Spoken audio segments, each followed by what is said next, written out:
right. Here for a sec.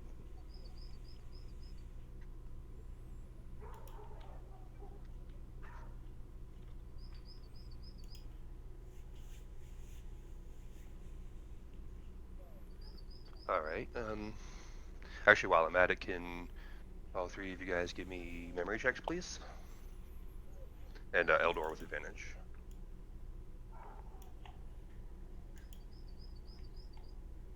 Did you try to share something, G?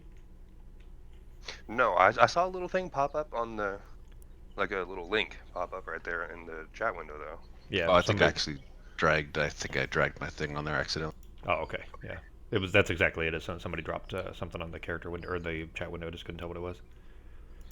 Okay. Oh, I meant to do that in the tower, but I got a No, 5. that's fine. Either way. Oh, my memory check is not there. Under skills, just add memory, right?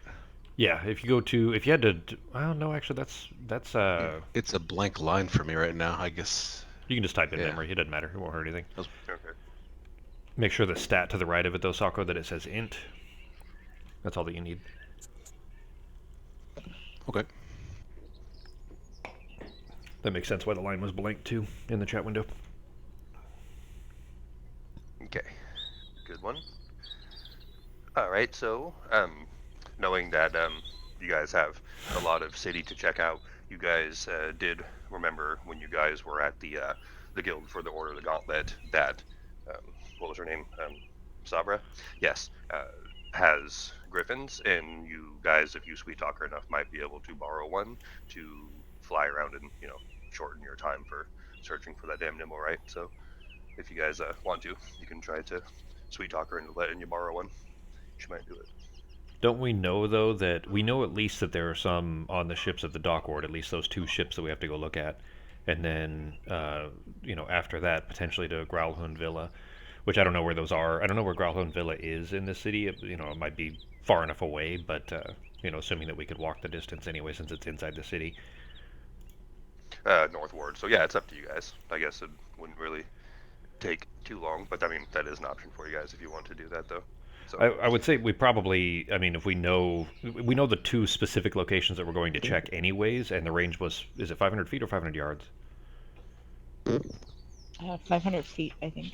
Okay. yeah, I think it's feet. That's still a pretty good range. I mean, if we're near the docks, we'll be able to tell. Or once we're on the dock, like if we're just literally on the street on the dock, we'll be able to tell if there's any on the ship. So we can do that, and then the house won't be 500 feet back unless it's a huge, area that we have to break in past a fence or something like that. But the house itself for Growlin Villa won't be that big. So I think if we check those 2 places first, just on foot, then before we need to potentially involve any third parties that we don't necessarily want involved. True. Again, Yeah. less trouble and everything. So okay. So you guys still heading over to the dockward? Yeah, sounds good to me. Okay. Yeah. And when you guys get close, you guys notice that actually the Heartbreaker and the Hellraiser you can actually see are both docked in the docks over there. And when you get within 500 feet of the ship, you do the little buzzer thing does start to go off. So hang on, I'm reading just a little bit here. Eldor has the Majig sticking up out of his backpack, right? Yeah, the little radar thing. Yeah, walking around like a big robot Johnny 5. Yep. I'm surprised that movie hasn't gotten remade. That was a cool movie. Yeah, you're right. They haven't done that, have they? As long as it doesn't have Jeff Goldblum, he could die in a fire. Was he in the original? Yeah, Jeff Goldblum is society's herpy. He needs to just die. He's I liked him in the in the league. He was great in the league because he was playing a pretentious douchebag, so it kind of suited him well, I suppose. But Oh no, he wasn't playing. That's him. that's what I'm saying. Like, he was kind of just playing himself, but it was kind of funny. I like him though. I think he's yes, he is a pretentious douchebag, but it works for him. It's at least funny to me. Yeah, I can't remember if he was in that movie or not. It was either him or Steve Guttenberg, another person who's That was in all the not '80s much of a- movies. Yeah, another guy that was in like every other '80s movie. So one of those two. I remember there being an Indian kid in Short Circuit. but like who? I mean, he probably looked a little like him, but I don't, it's been so long since I've seen it. I don't remember the actual cast. Yeah, I think I actually have that movie on DVD somewhere. But classic. All right. So when you guys get closer to the ship, you guys do notice that, and there are people aboard the ship still. So there's the crew. Some of the crew is still on board. You guys, from where you're standing, you don't see any puppet men, but you guys do see some guys on the boat. So Does it look like are they preparing to leave? Are they just kind of permanently docked here? Does it look like they're loading up to get ready to leave, or have they just come in and they're unloading stuff? What are they doing? it actually looks like they are here. Um, uh, well, there's two ships here, and they are here. It looks like they are just resting and stuff. So there's a couple of guys on there doing some work on the boat, and then everybody else is there. So you'd assume that they've been here for a little while, but there's just a couple of guys on there finishing up some last minute stuff. So you'd assume they probably came in, though. They don't look like they're getting ready to leave. Like nobody's walking back onto the boat. It's just the guys that are on there are doing stuff on there, and then you would assume the rest of the guys you can hear, drinking and stuff inside the skewer dragon. Of course, you would assume they're in there having a drink, but yeah, so probably arriving not too long ago would be your guess, coming in instead of going out. Any pings, Eldor? I don't see anything yet. What do we got here? To do a check. I'm sorry. This wireless thing was kind of breaking up a little. You sound No fine so problem for far. that. But Yeah, yeah, you Ben sound is fine. is the detector thing detecting any?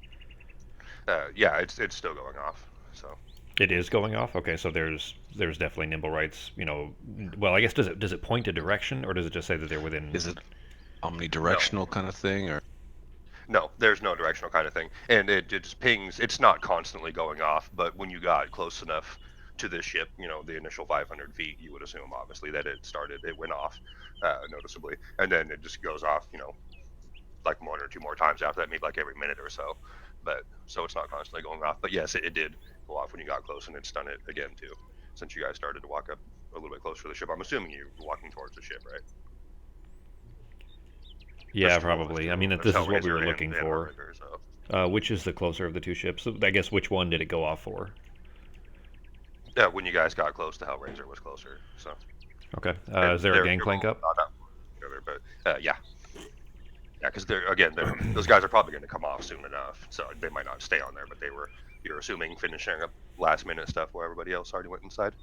So Is there anybody on deck that I can see that looks to be in charge? A foreman or a captain? no, it doesn't look like it, but you do see a couple of guys on the first ship on the Hellraiser, and they're just picking up boxes and stacking them and kind of just tidying up kind of thing. So But they just look like crew members. It's not the bosun or someone. ship hands or something? Yeah. yeah, just ship hands doesn't seem like anybody that's too important. So and then they look over. How close to the ship have you guys gotten? Probably near the gangplank, but not onto the gangplank at all yet. Okay, You then guys? you're probably close enough to where they hear it going off, so they actually look over when the detector thing pings. They look over and they're like, "Oh, hey guys, can we help you with anything?" Yeah. This is gonna sound a little odd. Is the bosun or the captain or anybody? I guess that's familiar with all personnel on this ship available. Yeah, actually, the captain is around. Um, what did you need him for? Might not. He might want to know before he decides to come out or not. We're looking for a missing robot friend of ours, and we think he might be out here. Maybe we heard that he was out here that he at least frequents the ships on the dockward sometimes. Oh, so you guys must have heard about us, huh? Yeah, we actually have. There's one here on Hellraiser. There's one on the Heartbreaker, and then there is also one on the flagship as well too, on the captain's main ship. So it's not here right now. It's a part somewhere else right now. But yeah, so we actually have some of those things with us. So you must have heard about that, huh? Yeah. I mean, do these have names? The one we're looking for is named Dim. I will have to. I might have to retcon this, but I didn't see anything about actual names for them on here. And he says, we just kind of gave him, regular, kind of just call him it or the machine or whatever. So they don't officially have names, but yeah, they actually they kind of help us on board, and they're actually more of an attraction because we actually do we travel around and do performances. They actually will sometimes be in the performance with us. So yeah, they don't Yeah. officially have names, but Yeah, our the one we're looking for, our friend. Specifically, though, he's got one missing eye. So, do any of the three that you're familiar with, do they have a missing eye? no, none of ours do. And again, we have four, but Oh, no, okay. none of ours do. But either way, though, uh, the captain actually knows more about that stuff. So hang on, I'll go grab him for you. And then the guy walks off.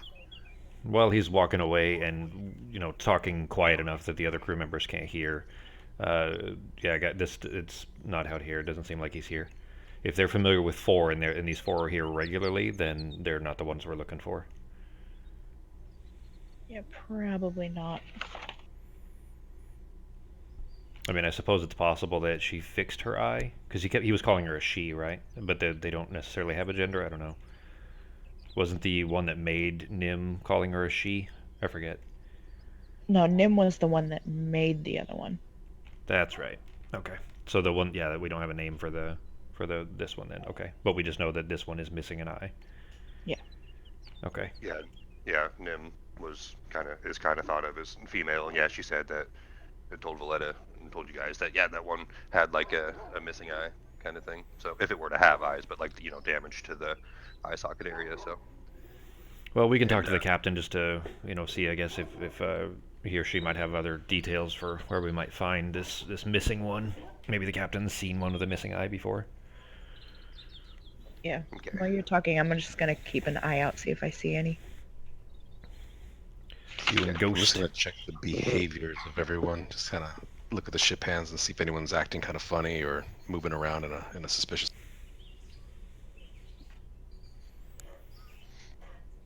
Did you catch that, G? Yeah, so you wanted to check and see if anything seems kind of abnormal or anybody seems, nervous or fishy kind of thing. Kind of like when the Coast Guard jumps onto a ship, you'll have one or two people that are going to try and hide the heroin type of thing. So they're Yeah. kind of shift. Can you please give me a perception check?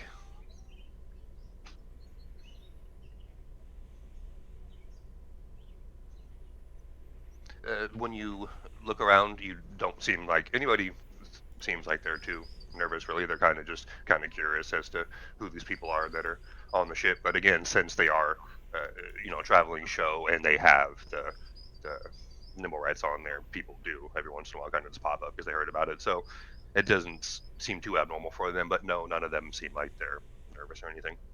Kind of just going about their business.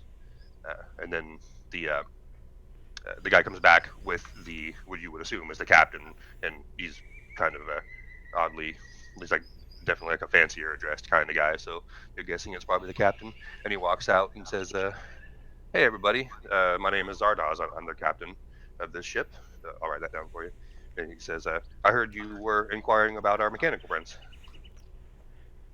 Zardoz? Was it Sako? You're probably. I mean, I doubt Ben would be familiar with that, but isn't that the name of that, like, one of that worst movies of all time? One that Sean Connery was with in? Sean Connery in it. Yeah. I think it was called Zardoz, wasn't it? I don't know. I know it was Czar something or other. It is Zardoz, yeah. It's spelled exactly the same. 1974. Or something. Yeah, it's one of the worst movies of all time. It's got Sean Connery Wonderful. wearing a red bikini in it. I'm not kidding. Yeah, it's brutal, man. It's fantastic. Yeah, that sounds terrible.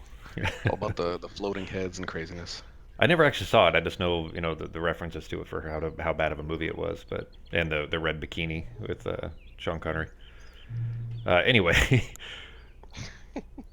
yeah, Zardoz, we're looking for a friend of ours who's gone missing. It's one of the mechanical folk that you seem to have a few of here, but it's missing an eye, so it's pretty distinct. Like it'd probably be one that stood out. I was just hoping you might have seen him or heard of one of these mechanical folk, these nimble rights that are missing an eye. He says, No, I actually can't say that I know of one that's missing an eye. All four of ours are in pretty good condition. Again, they're show pieces, so we make sure we keep them looking fine. But one of my guys actually was near the North Ward recently and said that he found or he saw not one of ours, but one of the nimble whites. They saw a nimble right in the North Ward up there Just a walking nimble, down. right? Not necessarily one that was missing an eye, though. He was too far away to be able to tell, but it also it looked like it was kind of it looked like it was running. He said it was trying to go as fast as it could, and again, usually these things just don't really have much of a mind, so they kind of just move slowly most of the time, and so it kind of seemed odd that that one was going as quick as it was.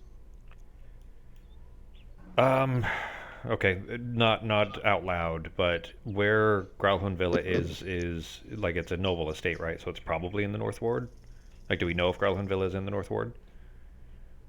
I, I'm guessing just again by the time that you spent in the city, you would know that Gralhun Villa, yes, is in the North Ward, and it's I mean, not the fanciest place around, but it's definitely affluent. So All right, so upper we middle can, class for sure, at least. So well, just two and two, then we can assume that there's at least a nimble, right? Whether it's the right one or not, around there, and we know that the one that or that there's at least a possibility that the one we're looking for is at Growlhorn Villa anyway. If he was connected with Erstal, was the name right? Yeah, it's in my notes. It was Erstal. Yeah. Flockton, he was the one that was ransacking the gnome after the explosion. So. Yeah, he hired the other ones and was the hired the Zents and was standing back and then stole the thing. Okay, well, do you guys have any other questions for the captain, or do it like anything else we need to do here at the dock ward? Because that's on the other side of town, so we got to walk all the way north. I don't think so. Um, let's see. Yep, he actually. Give me an insight check, Akasha, please. And he says that he always likes meeting new friends, and so if you guys want to, you're welcome to come have a drink with him. You guys can talk a little bit more if you have any other questions. He knows a lot about the city and everything. So he says if you guys have a minute, you're welcome to come have a drink in his in the dining cabin. So. That sucks because I would be certainly in a hurry to try to find this thing, this one that threw the fireball. It doesn't seem like I still don't quite understand how he's connected to the guy that stole the thing, unless he like owns the robot or something. But anyway, at the same time, though, I would definitely want the potential information. So being at the docks, anybody that's coming here, especially since it's a naval city and a major port, then the people I'm looking for could have potentially come through. And somebody that has a fleet here because they have 4 ships at least. There's 2 at the docks and at least one more out there, I guess. But so at least 3 ships, I guess, because he said there was one that's not here at the docks. So I would probably want to take him up on the offer. Well, guys, I could do it for a drink. What do you guys think?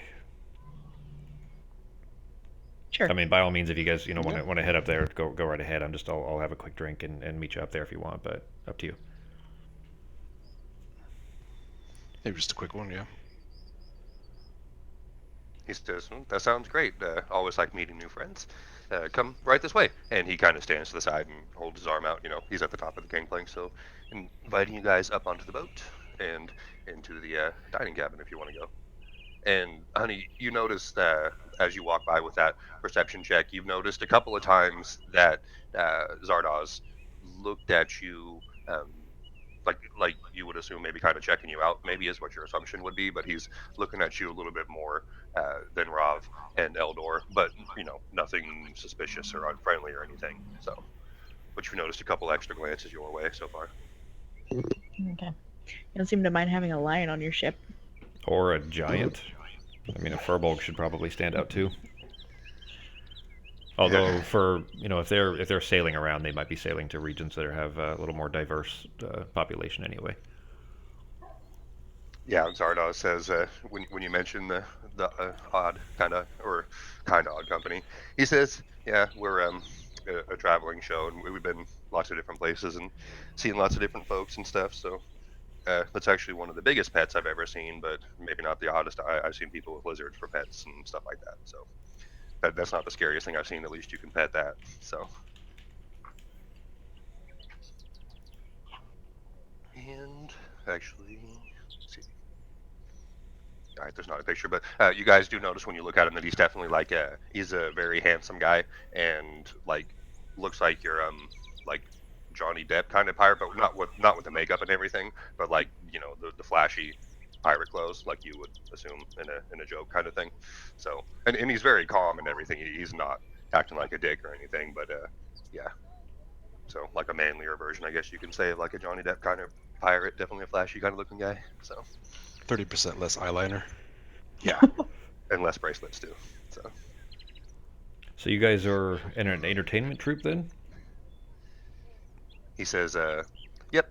Um, Hang on, let me see the name and everything is in here. So you guys go in and sit down, and one of the people, one of his servants, goes over and grabs him some wine. He says, "What can I get for you guys? I got wine, I got ale, spirits." Whatever the hardest thing you have is. This is coming right up. So the person goes back and comes back with some wine for him, and then he says, "For the lady and for the big guy, anything?" Ale's fine. Okay. Ale's good. All right. So then the servant comes back with some ales and some wine for Zardoz, and then a bottle of liquor, and opens the top and sets a glass there next to you, a dark brown liquor. So, Like a piratey rum or something? well, if you go to taste it, then yeah, it's rum. So, Are these guys so um can I make an insight check on him? I want to know, are they actually, so the question I was asking about him being entertainers is I'm not sure if I believe that they're entertainers or are they pirates or something else, because basically an entertainment ship like that's an awfully expensive thing to travel from port to port to be setting up shows and stuff. So not that it's outside the realm of possibility, but it seems like it's probably a front. Is I would be suspicious of it, at least, I guess. go ahead and roll an insight, please. Yeah, and checking to see if they're a front or not for their little uh, thespian. Yeah, like it just I'm curious if they're actually pirates basically or something like that. Okay.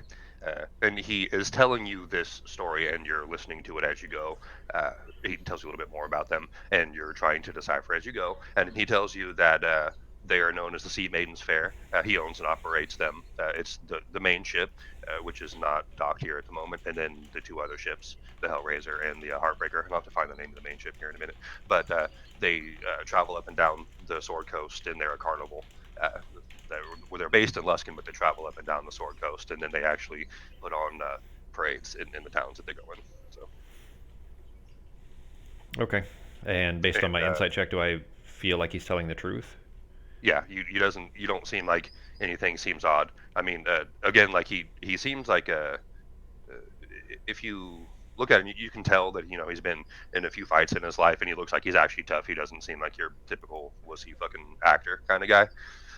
But you don't feel any ill intentions kind of thing. So as far as actually is just the leader of a traveling carnival, an owner of it. So Okay.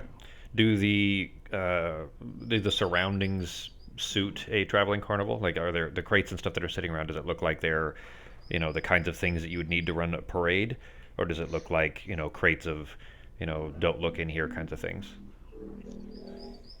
from what you've seen so far, both of the ships, the Heartbreaker and the Hellraiser, are the ones that they use to transport most of the stuff. The Eyecatcher is his main ship, he tells you, and it's also his own private yacht. He lives on there too.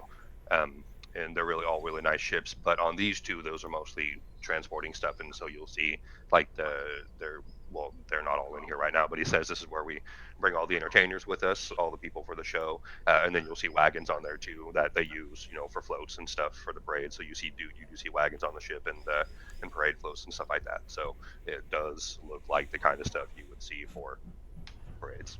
So, Okay. and there's a few other boxes and stuff too, but I mean, there's not like a skull and crossbones in the front of them or anything that makes it stand out, or like That's what I was. Yeah. white powder or anything. Yeah. I was curious if it had, if there were crates that look like they might be stolen, things like that. like they might be pirates, but okay.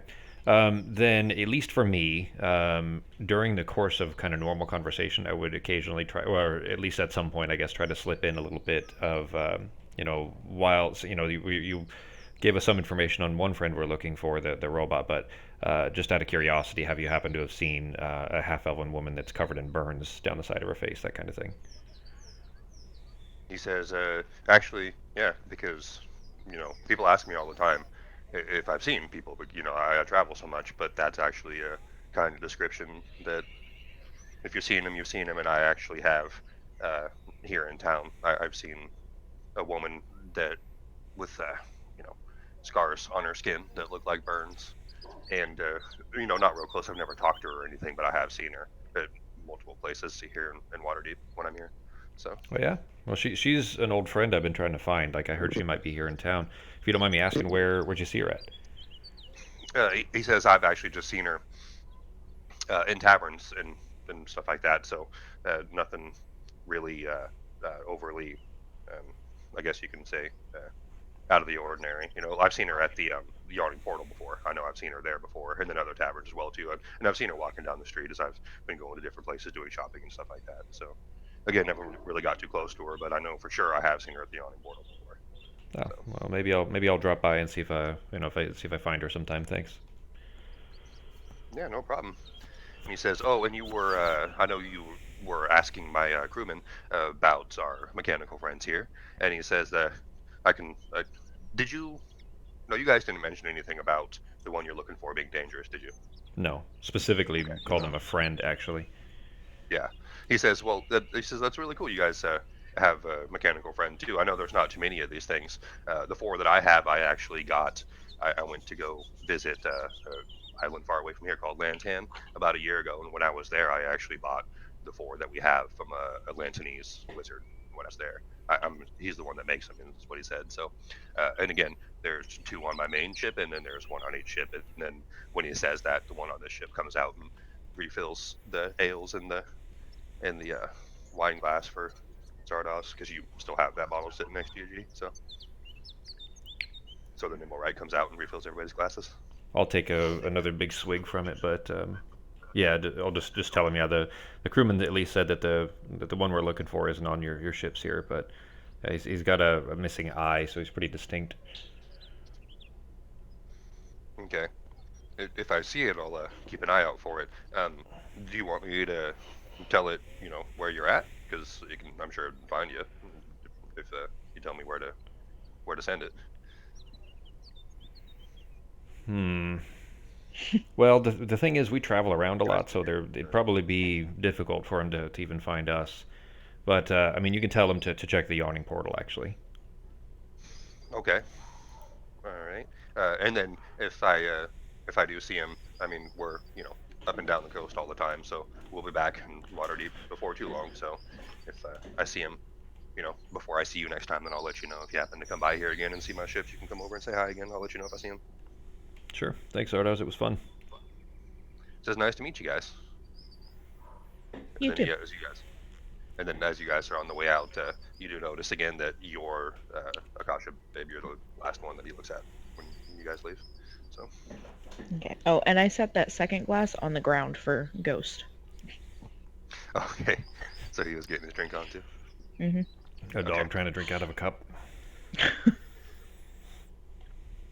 Awesome. Okay. Just reading up here for a second. So, all right. So, what are you guys headed to now, or were you guys going to go in and get a drink, or head to the North Ward, or what do you want to do?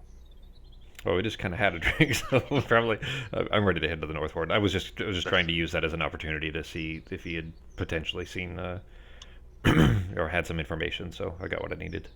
How are you guys? Yeah. I think I'm sounds good. I got plenty of drink. He says, "All right. Well, thank you guys. Nice to meet you, and I'll have my men take you back out to the dock, and then they walk you back out of the ship and take you back out to the dock and say, thanks, guys. And it was nice to meet you guys. So, hopefully you'll come see our show one of these days." So,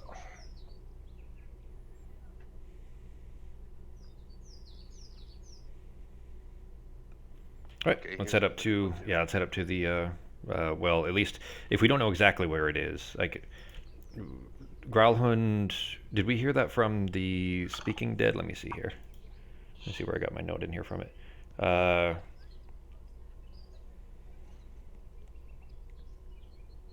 We got it from, yeah, Urstel lives in Growlhund Villa, which was the from the gnome. So he told us that, but he didn't say where Growlhund Villa is. But you said that we would have a general idea, but not necessarily specific. Yeah, you guys know it's in the North Ward. So, because you just from living in town long enough, you would know that Growlhund Villa is in the North Ward somewhere. Well, we can head that way and maybe ask around. If it's a ritzy enough area, then we probably find somebody walking down the street that would happen to know where it is. Okay. Can you guys give me memory checks again, please? And that will be right back. AFK a second.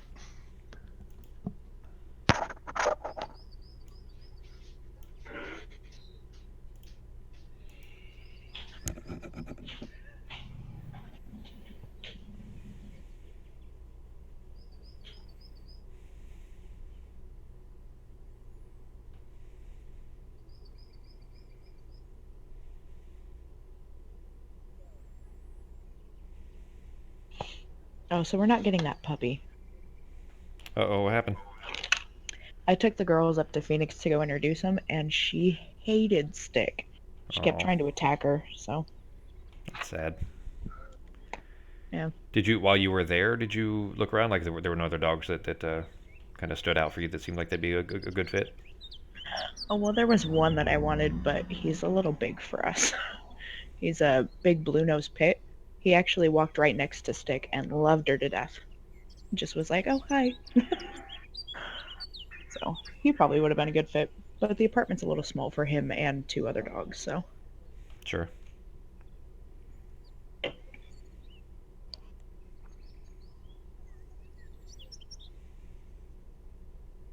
Sorry, my audio cut out for just a second there. Becky was just talking. They were looking at getting a third dog, but apparently the new one doesn't like the old ones, so no third dog. Not yet. How old was this one? The one you went to go meet? 6 months. That's still pretty Cool. small. That's a shame. Like I was gonna say, like maybe a puppy would be a good fit, but or easier to adapt. But that's young enough anyways. It probably could over time, but would probably be a huge hassle in the meantime. Yeah, well, I think she just kind of sensed the fact that Stick has a disability, so we just have to find the right dog for her. She was an ableist. Yeah, well, I've noticed a lot of dogs kind of give her weird looks.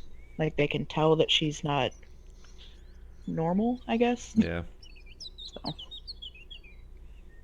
There's probably a biological, evolutionary biological concern where, as far as a pack is concerned, if you have one member that's particularly weak or diseased or whatever, sometimes they'll be left alone on purpose to let them die. yeah. All right, guys. When you guys are on the way up to the North Ward, you guys do remember, especially Akasha, that the item that was, or that, excuse me, the gnome said that he was working for Neverember, remember Rainier's father. Yeah. So Mhm. if you guys get a minute, Rainier might know a little bit about what could be going on possibly. So just don't forget that you guys thought about that on the way up there. Oh yeah, Rainier, he might know some shit. So Well, let's check the villa, and if we're still striking out on finding this Nimblewright and or Urstel, then we can check in with Nimberever and maybe check with the City Watch about borrowing a griffin. okay.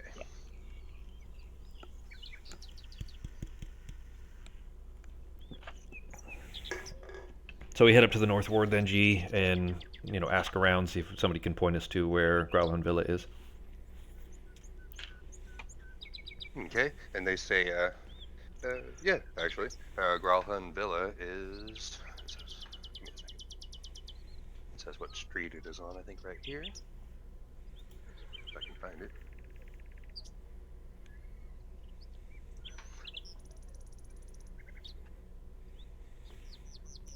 I found it on the map. It's on Serdune Street and Pony Yes, Way, that's it. right on the corner, Yeah, and Horn yeah, Street's right behind it.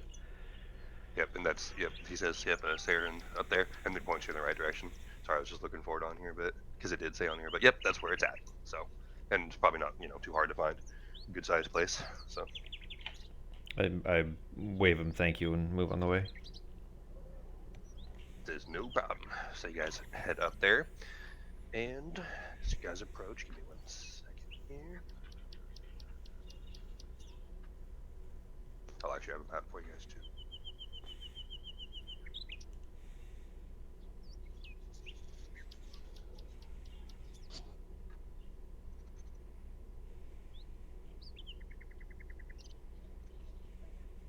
Okay. And when you guys get up there, you guys do notice that there is, like, you hear sound stuff coming from the inside, so there are people there. And you guys see a yard in front of you, and there's a gate stopping you from getting into the yard. And there are stone walls around it as well, too, that are about 12 feet high. So we can't even see the house. Then we just is the gate like bars? Can we see the house through the gate? Yeah, when you look, you can see that there's some lights. You see, like, lights and stuff in there, and you hear talking and stuff, so you can tell that there are people in there. So, and there's a big yard first, so. Is a detector going off? Yes, actually. Yeah, Well, when we you may got have... close enough, right about, when you got to the wall or so, or close to the wall, whatever, 500 feet would be. I'm a terrible judge of distance, but it's a good sized yard. But either way, when you do get close enough, yeah, it does buzz. So, and Soccer's bag. We may have found our culprit here. Okay, guys. So you got a tall wall and you got a gate. So Let's stand off to the side so that we're not visible. The reason I was asking if the bars, if we could see the house, is if there are any occupants, they could potentially see us through the gate, and we don't want that yet. So let's stand off to the side so that the wall is blocking us, and I guess discuss what our plan is.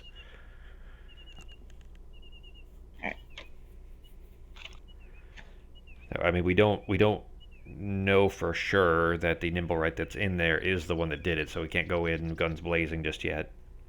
But we do know that Urstel is supposed to live here, right? That's what the gnome told us. Well, the dead gnome. Yeah. yeah, I can't remember if he said. I don't remember if it was he lived here, but he was here though. He was seen going this way, absolutely coming in to the Urstel. Was shown coming, or coming to Gralham Villa. I don't know if he lives here or not. I can't remember what it said exactly. That's just me forgetting. But I yes. specifically noted that Urstel lives in Gralhund Villa, is what he said. Okay. But I specifically wrote that down. But that could have been like you might have said that on accident or something. I don't know. Or maybe he just thought that or something. But he was seen here without a doubt. And it wasn't the gnome that said it. It was the dude with the tattoo. Was it? Okay, because my notes for those two I mixed up a little bit. Because basically I have the gnome's name was Dalakar. They killed him for the Stone of Galore and stole it. Broke into Xanathar Guild and stole. He broke into the Xanathar Guild and stole the stone. Hired by the Open Lord of Waterdeep, Dagult Neverember. Oh, you know what? Okay, that's I mixed it up because then after that I have another section for the Zents that were hired by Urstel Floxen who trailed them. Urstel lives in Gralhund Villa, so yeah, I missed up my notes. That's all.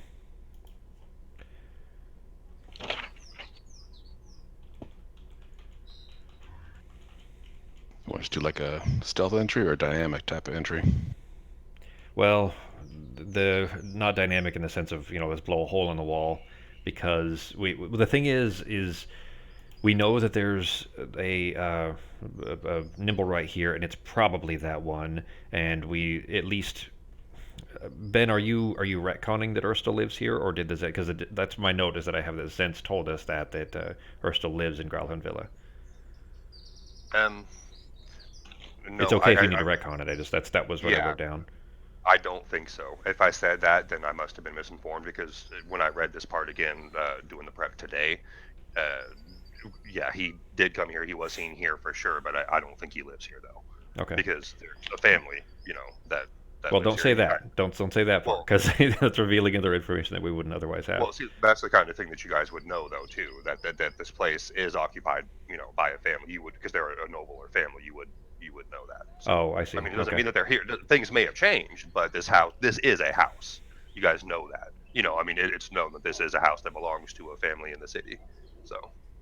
All right. Well, then in that case, what we have is a potential murderer robot and a potential thief, both here, the one who stole the stone, who is probably involved in that murder, to get that stone. So he also hired those Zents specifically to attack the gnome and try to steal it. So basically, two potentially dangerous people, or very assumed dangerous people here in this place, or at least we can assume that they probably are.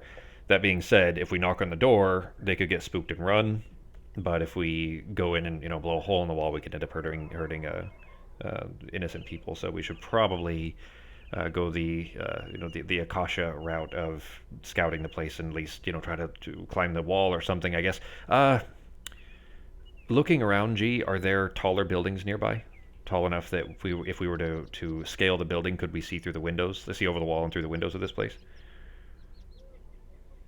You might be able to get a decent look, but this is the tallest building around. So, I mean, you can probably look over a little bit and see into the yard and stuff at least. So Then through the gate, can I see, like, is there a lot of shrubbery? If we go to the back of the house, or at least the part that has the fewest windows, let's say, jump over the wall and then hide in the bushes around it, we'll be able to get kind of can we scout the place a little bit without being seen?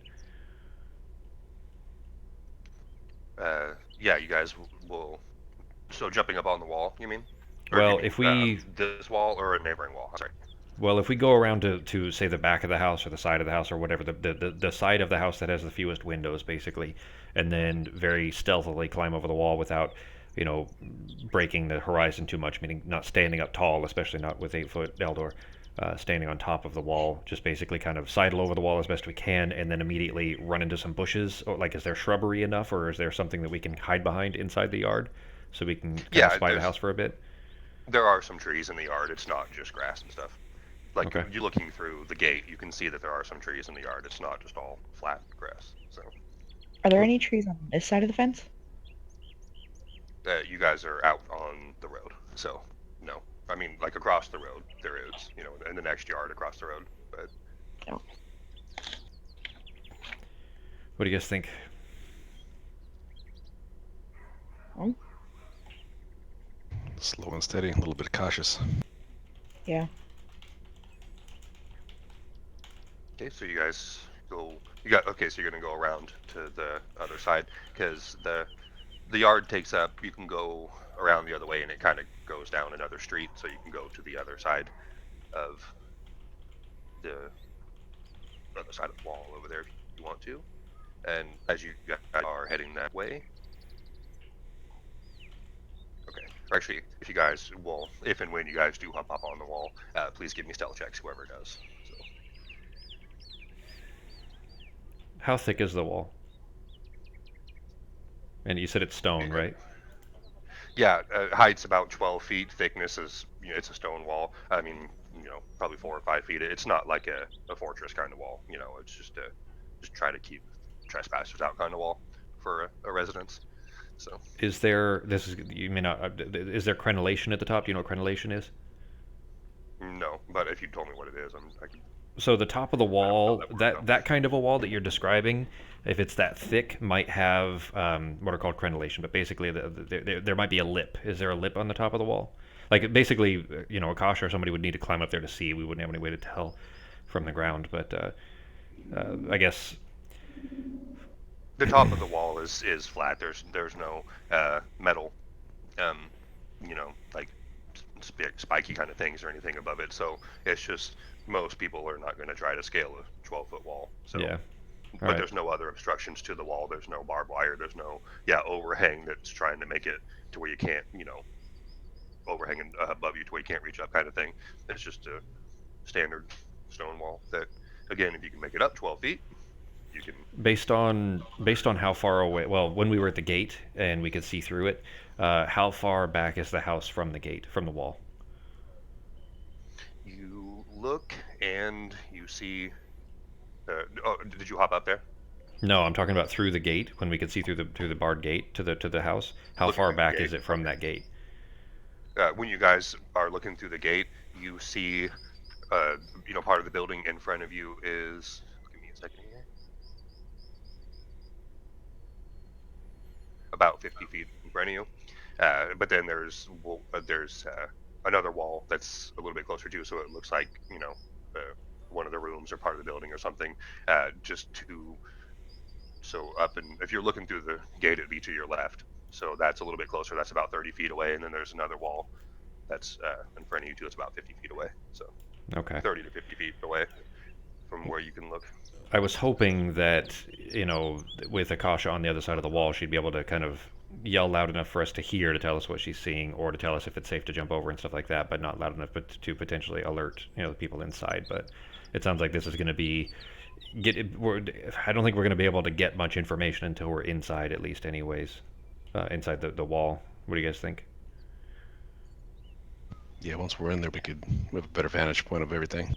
Yeah, just hiding you is the tough part. I could change my form, but I don't know if that would help. You can go 1 foot shorter, right? 1 foot shorter, and I could kind of disguise the way I look.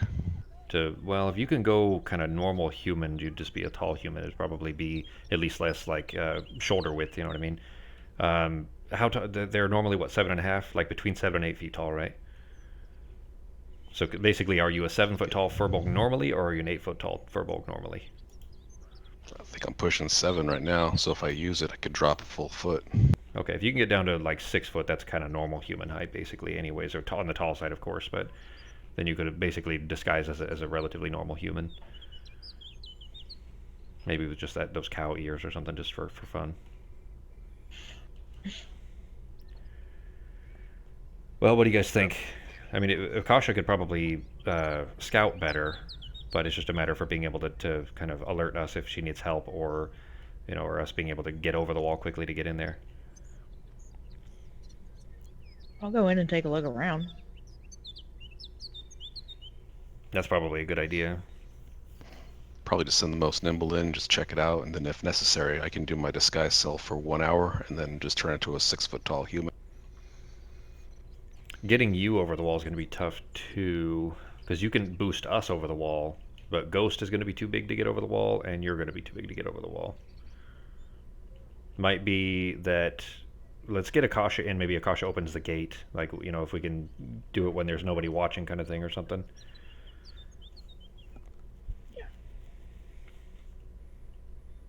All right, guys. So boosting Akasha up, and then having her hop to the other side of the gate and see if she can open it from the inside. I Maybe, guess, yeah. Yeah, scout first and then go to the gate. We'll meet you there, kind of thing. Okay. All right, then. Actually, I do have a map for you guys here. Let me share it for you. And your placings are actually one. So, give me a stealth check on Akasha, please, and then also, I'm assuming you're going to lower Eldor. Yeah, I'm gonna assist with the boost. Okay, so can you give me an athletics, and Akasha, can you also give me an athletics too, please?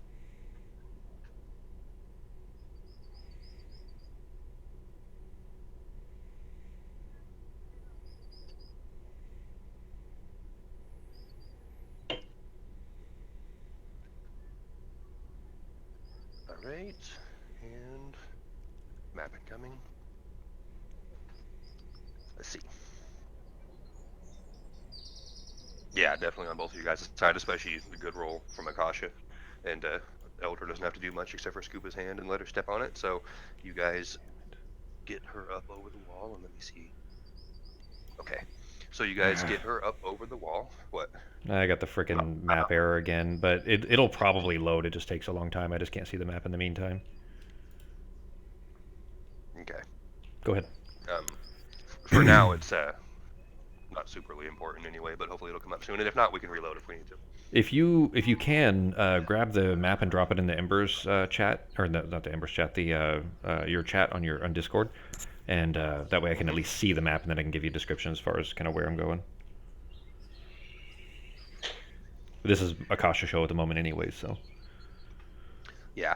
So you make it over the wall, fine. And can you see the map, honey? Yeah, so I'm assuming I'd be probably right there. Yeah, 1 second. Let me share that map to Jeremy, and then I'll show you. But yeah, when you hop over, you do see there's some trees over there. You'd actually be able to see more. I'll unmask a little bit more because you'd be able to see it in just a second. But like I said, you see that building in front of you, and you see there is a door on that building, and then some trees over to the east. So to your left when you hop over. So.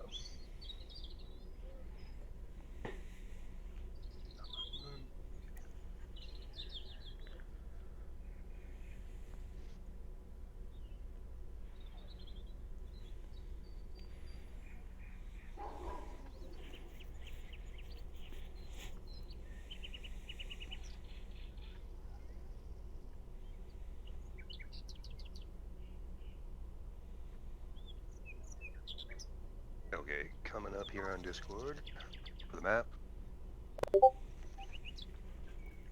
Thank you. If you look on the map, you see where those trees are, Holmes.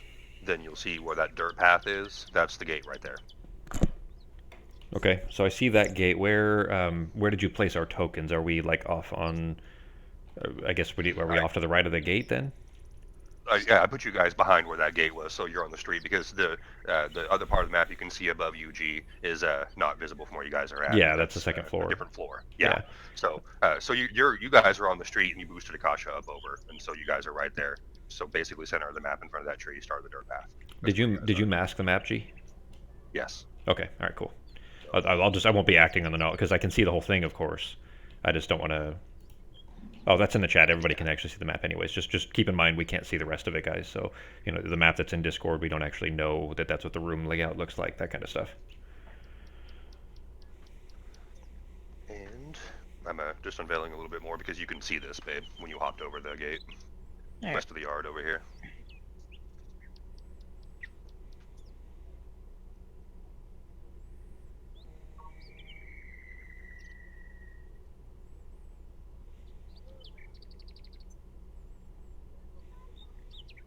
There we go.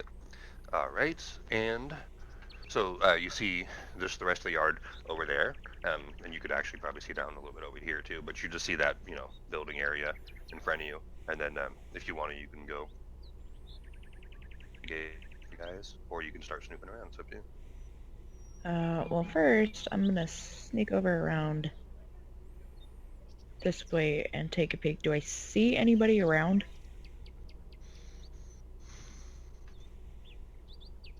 Based off of, oh yeah, you already gave me a stealth roll, so Mm-hmm. you know what? Actually, based off of that, roll initiative for me, Oh man. Uh-oh. because you do. Now, is that door open? Can I get in right now? No, the gate is not open.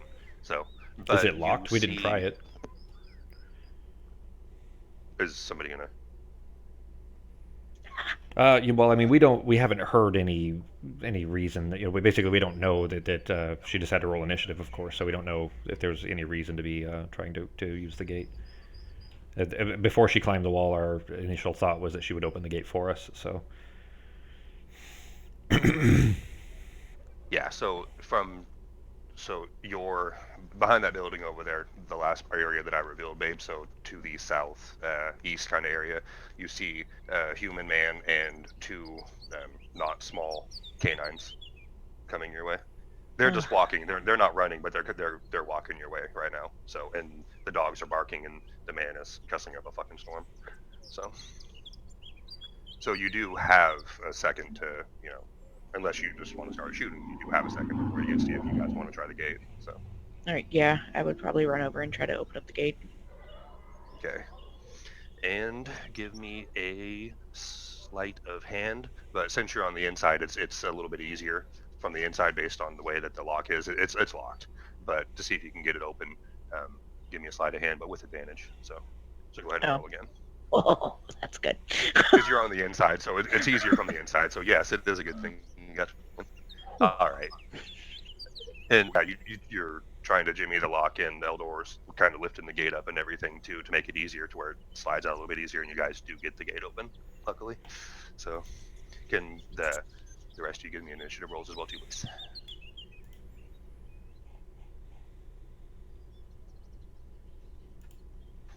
All right, and where are these guys at? Because they're not on the map yet. I'll have them on there for you guys in just a second. Okay. And they were coming from the southeast. Okay.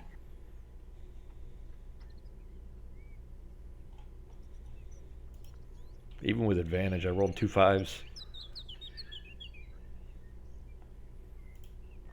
Then I'll change your music in just a second here.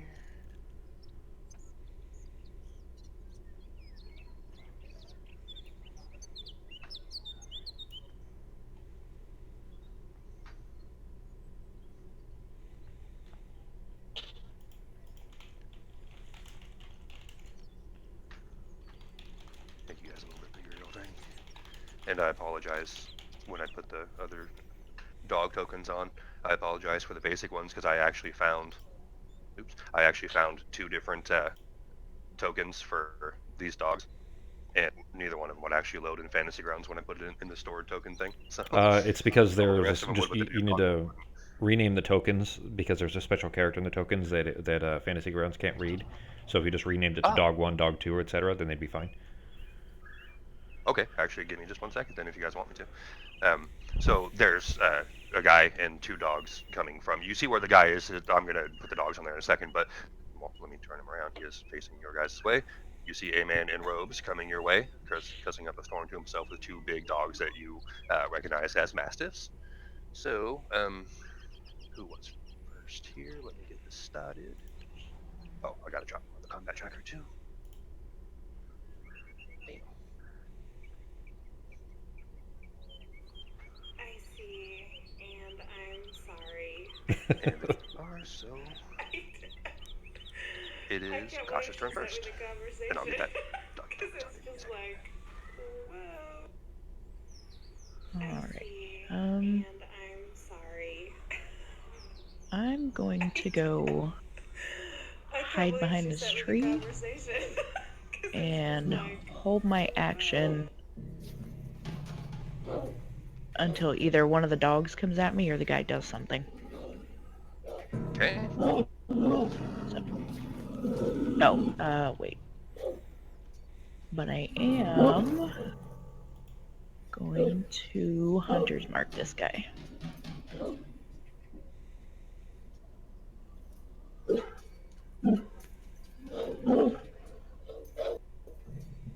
Is that music too loud, guys?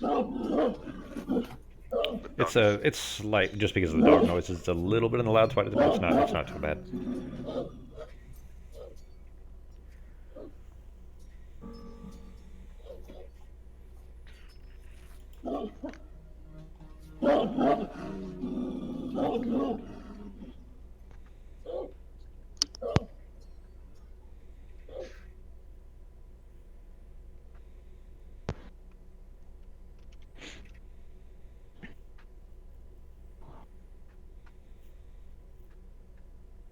There it is. Thanks, G. I'll have those doggy tokens on there in a second. Cool.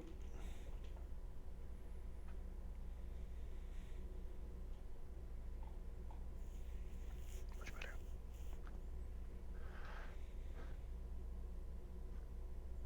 Alright, and we have doggy 1 and doggy 2. Oh, they're tiny. We'll get them big. I said ghosts could eat them for a snack. They're mastiffs, so he's bigger than they are, but they're not small. So You did put a grid on, right? yep. Okay. As long as they're a grid, they should scale to it. So, but if the token is the wrong size, then it would. You can just hold down Control and then use the mouse wheel to make them bigger or smaller. Yeah. Okay, and you did your hunter's mark and everything, babe? So you're Yep. ready? Okay. Then it is Eldor's turn. All right, I'm going to move down just a little bit. 5, 10, 15, 20, 25, 30. That's about 30 right there. I'm going to target this front dog Okay. and use the crossbow at that distance at 50 on the front dog. Go ahead and roll the attack. And Wow. let's see.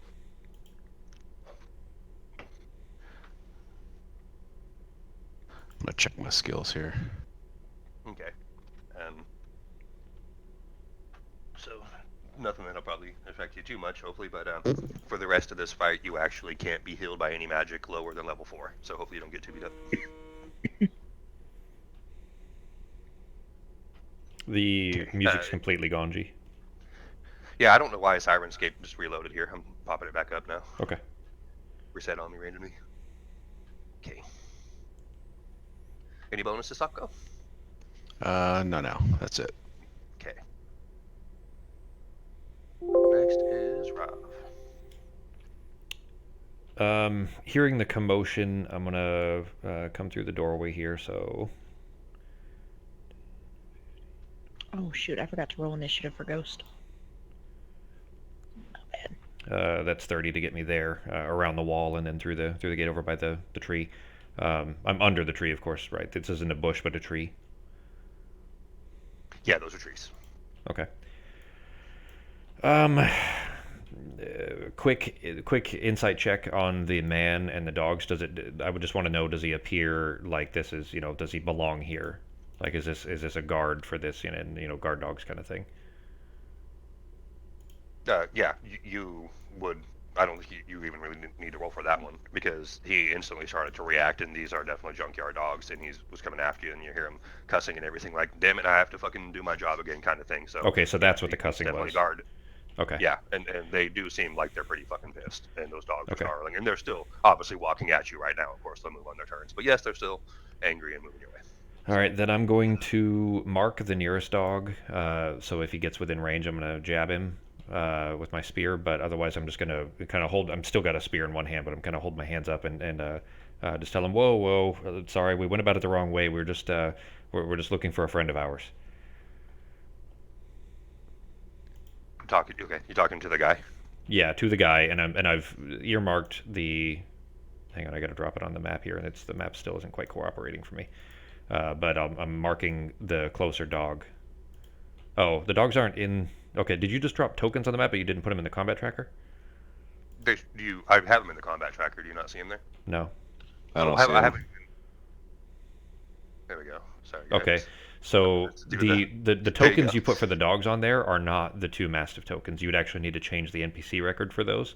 So I'll just mark them. It's fine. But the tokens that are on the map are not connected to the tokens from the combat tracker.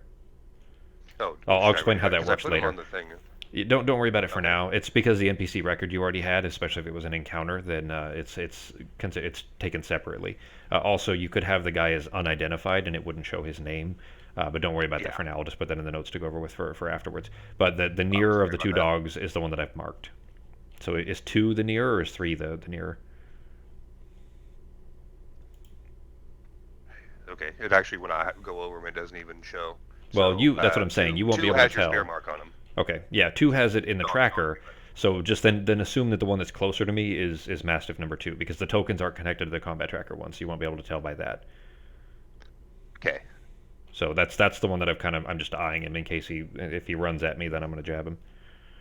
It'll be a reaction, so. Okay. But otherwise, just hold my hands up and tell him, sorry, we weren't intending to invade. We just went about knocking on the door the wrong way.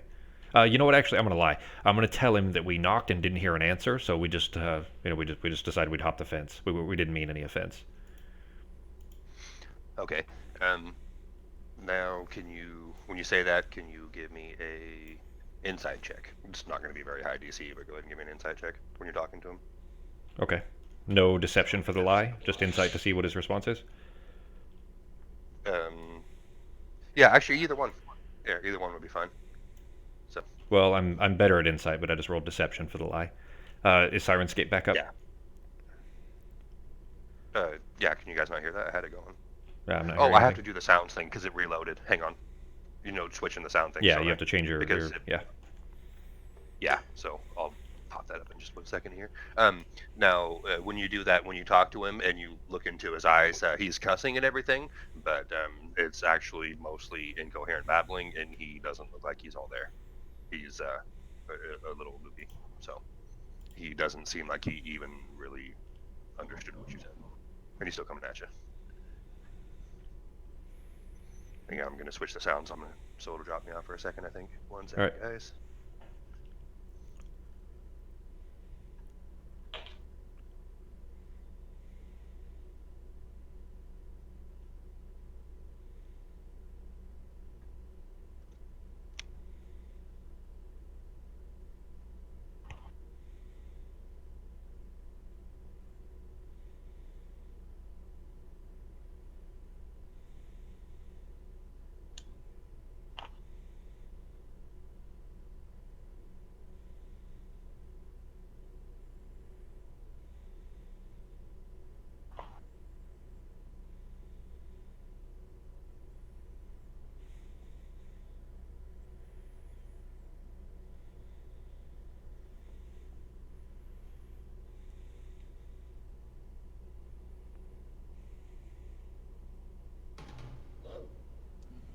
There we go. Okay.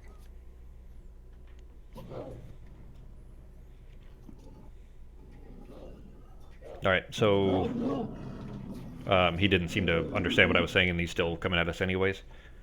Yeah, he didn't even seem like he understood really what you said. He seemed very incoherent. He's still walking at you, and the dogs are still coming at you too. So, but the dogs right. are actually running by now. He's still just walking, but the dogs are actually running by now. So, Is there any response from the front door? Like, does it sound like anybody? Is there commotion inside?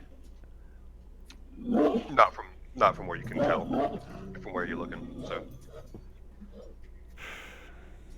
All right, I think we're gonna play this off that we just walked through the gate and this guy attacked us with the dogs. We were just coming to say hi, so fuck them. They gotta get mushed, I think. All right, I'm gonna leave that one marked, and I'm gonna throw a dart at the guy. okay.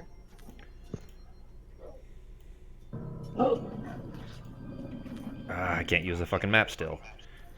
All right, I'm just gonna have to do it manually. Hang on a sec. Sorry to keep everybody waiting here. No problem.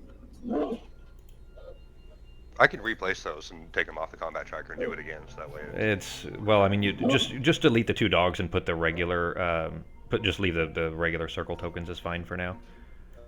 I'll just use the combat tracker for the dart. There you go. 21. Does that hit the human? That was with the bleed, by the way.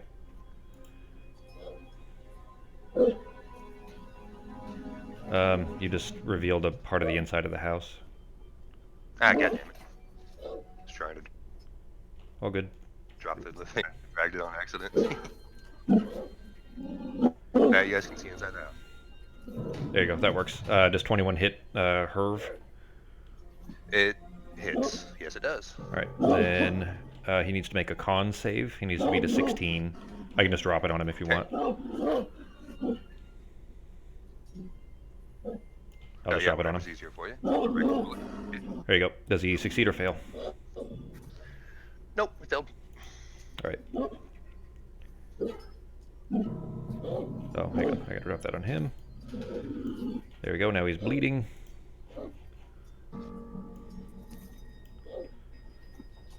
There you go. And that's it for my turn. Nice. Okay. Yep, you dart in good. You can tell that it definitely hurt him, but he still seems completely delirious, like it didn't wake him up any at all. So, and I rolled almost max on the damage for the dart, and then max on the bleed. was definitely a good hit. That one, he definitely didn't like that one for sure. Again, still crazy, but yeah. So dog number 3, it is his turn. One that you marked, and he is going to. I marked number 2. Hang on. So you actually have them switched. 2 was the one that was nearer to me. Okay. Well, Not that it matters, but if you switch those 2 on the map, there you go. But it's 3's turn, Yeah, so that's the one it. I marked, yeah, Same that's side. it. That's correct. Yeah. So 3. Not bad. Okay. And so he sees the closest target and running. That's under the canopy of the tree, of course. He's not running through a tree. And that is as far as he can get, but he only has... Yep. So, nothing else for him to do. He was charging at you, but he didn't quite make it. And he is snarling and looking right at you. Okay. That's weird. They didn't have a turn. Okay, whatever. Dasha's turn. It's probably because, yeah, when you... Did their initiative order get messed up? Yeah, their initiative order got messed up. I would say just give them their turns, because if we're back to a new turn round, then they didn't get theirs, so just go ahead and give Mastiff number 2 and Herv their turns. Just move the arrow down to them, and then just go back to the end of the turn for Akasha. But you don't want to skip the entire round, so you'll want to change the round back to 2 afterwards. But it's fine, like it is. Okay. Yeah, and I So forgot it's to do doggy. Ghost, so I'm just moving him inside the gate because I forgot his turn. Because he should have gone after me last time. Oh, yeah, he would have for sure. Well, unless there was a 22 and a 23. Well, if you want to, you can move him where he would have moved in to, like using his movement. He wouldn't have been able to reach anybody anyway, but you can move him in if you want to where he would have been. I'll just move him just inside the gate. It's fine.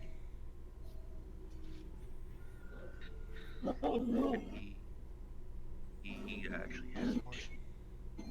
All right. Close I was holding my action for the dogs to run up, so can I shoot that one since I have a clear line of sight? Yes, actually you were. So, did you have 2 or 3 marked? Just I whichever guess. one. Oh, my hunter's mark is on the guy. Okay, well, It was, if anything, okay. got Well, once. number 3 ran first, so I'm assuming you shot him first. So the one on the top. But could I see 3 with Rob in the way? Would that just be if she rolls really low, she hits you, kind of thing, or are you That actually dog, in her line that of dog sight? would have at least probably 3/4 cover because I'm kind of blocking him from her line of sight. But Okay. 2 still moved into her range as well. So I mean, she could. You could have just waited. She could have. Yeah. I mean, if because they remember all these things are happening at the same time, despite it being a turn order. All of these are every part of this is happening in the same 6 seconds.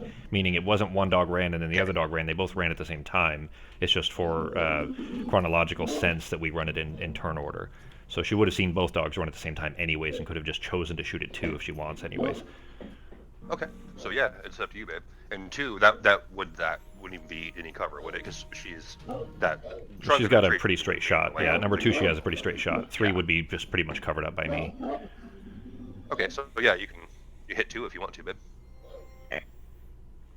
Or, oh, well, maybe. 15 hit? And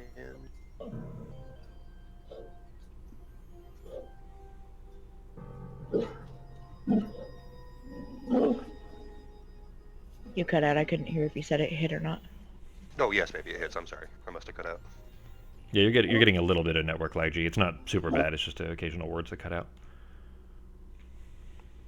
Okay, yeah, so again.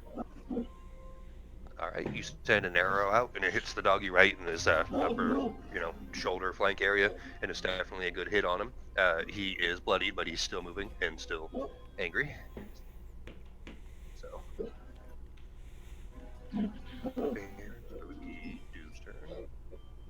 okay. Now, Herb sees all you guys over there. Let me check and see what he's do.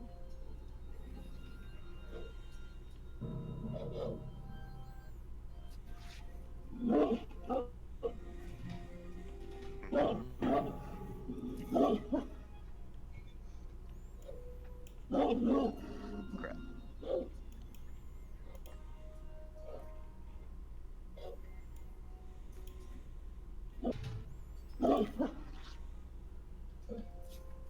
Did he bleed again, or is that it might be the end of his turn? I don't remember.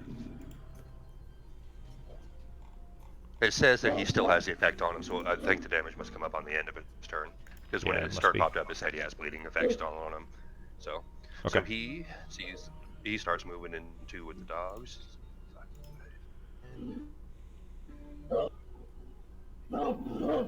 He's going to stop there, and he looks over and sees you guys there, and so he is going to try to see if he can stop one of you guys. Let's see.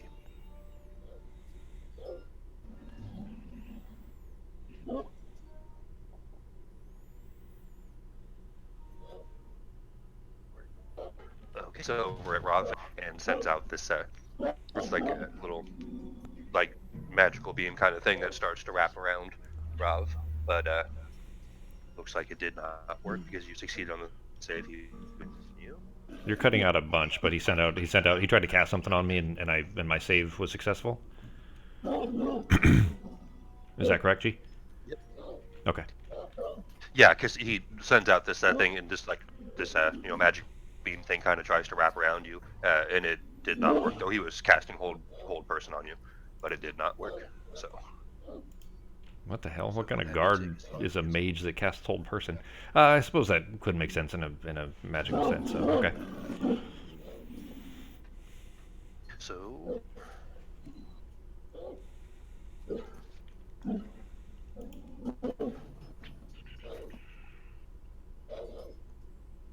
Did Mastiff 2 get Go a through the rest turn? of He it until ran it he starts ran to up get there rolled. and then didn't. Okay, that's right.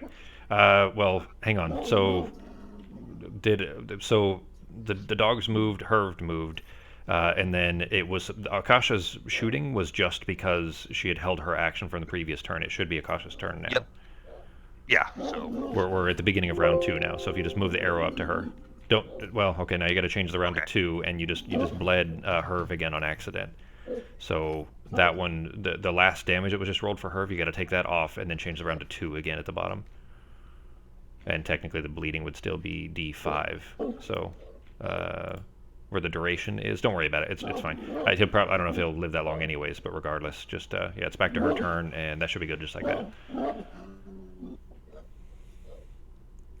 Okay, so it's back to her turn. I put it back to round 2, and then I didn't see any damage inflicted on her. So Well, he should have bled an But extra there should have 1d8 been, when you clicked past him. Actually, wait a minute. No, never mind. That was on his turn. I just didn't see the number change, I guess. Okay, never mind. okay, so is he even? You leave it just like it is. It was actually from the first turn. It just showed the duration change when you changed the round, but it didn't roll the die because the die was already rolled when his turn ended, I'm assuming. So go ahead. Okay. All right, then we're back to yep. So this is actually the official beginning of round 2, and it is Akasha's turn. Okay, well, for some reason, my hunter's mark isn't on this guy, so I'm gonna put that back on him. Yeah. And then, let's see. Can do... How much space is there between the wall and that tree? Like enough for me to scooch by and like get down here? You can actually see if you Yeah. look. Yeah, you can actually see where the trunk of the tree is, and it's a very thin one. There's plenty of room for you to go by. Alright, so then I'm gonna Yeah, go there's about 5 here, feet in between the trunk and the wall. Yeah. and I'm actually gonna shoot this guy. Okay. Okay, so favored enemy would be...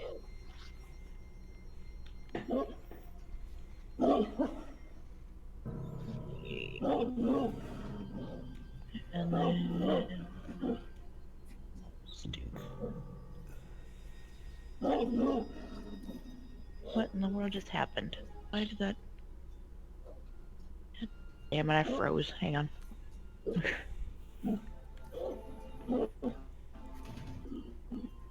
Okay, it's not dropping on him, so I'm gonna need to use the combat tracker. Yeah, I've had to so far too. It's not.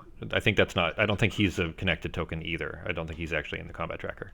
In fact, I can tell that he's not because he doesn't have a red square around him. Okay. So it's okay, G. I'll walk you through how to fix that for later. But for now, just use the combat tracker for everything. You'll be fine. So I'm assuming That's also 20... why your hunter's mark wasn't on him, by the way. Okay. It's I'm on assuming now, 24 and it hits. Yeah. It still didn't do favor. Oh yeah, it did. Right there. Yeah. Good. Yeah. Nice arrow in the stomach. He's still up and moving, but he's hurting. So, Alright. any bonuses? No, I don't have really anything I can do for a bonus, so. Okay, Ghosty's turn. Alrighty. He is going to pounce on this dog. Okay. So.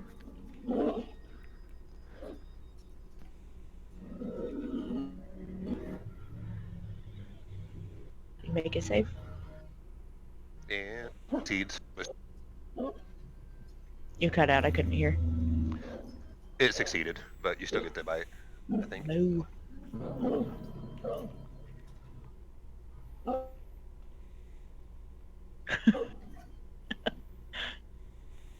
Nothing's not Ghost about goes it. back to the But natural ones. Yep. Alright. There's the bleed. So you see that just rolled right there, G? That was the damage that was the bleeding. bleed that rolled on Herv, yeah. Okay. From the neck wound Yeah, from the that was- dart. Nice, good one there. All right. What is he going to be doing this time? Let's see. Alright.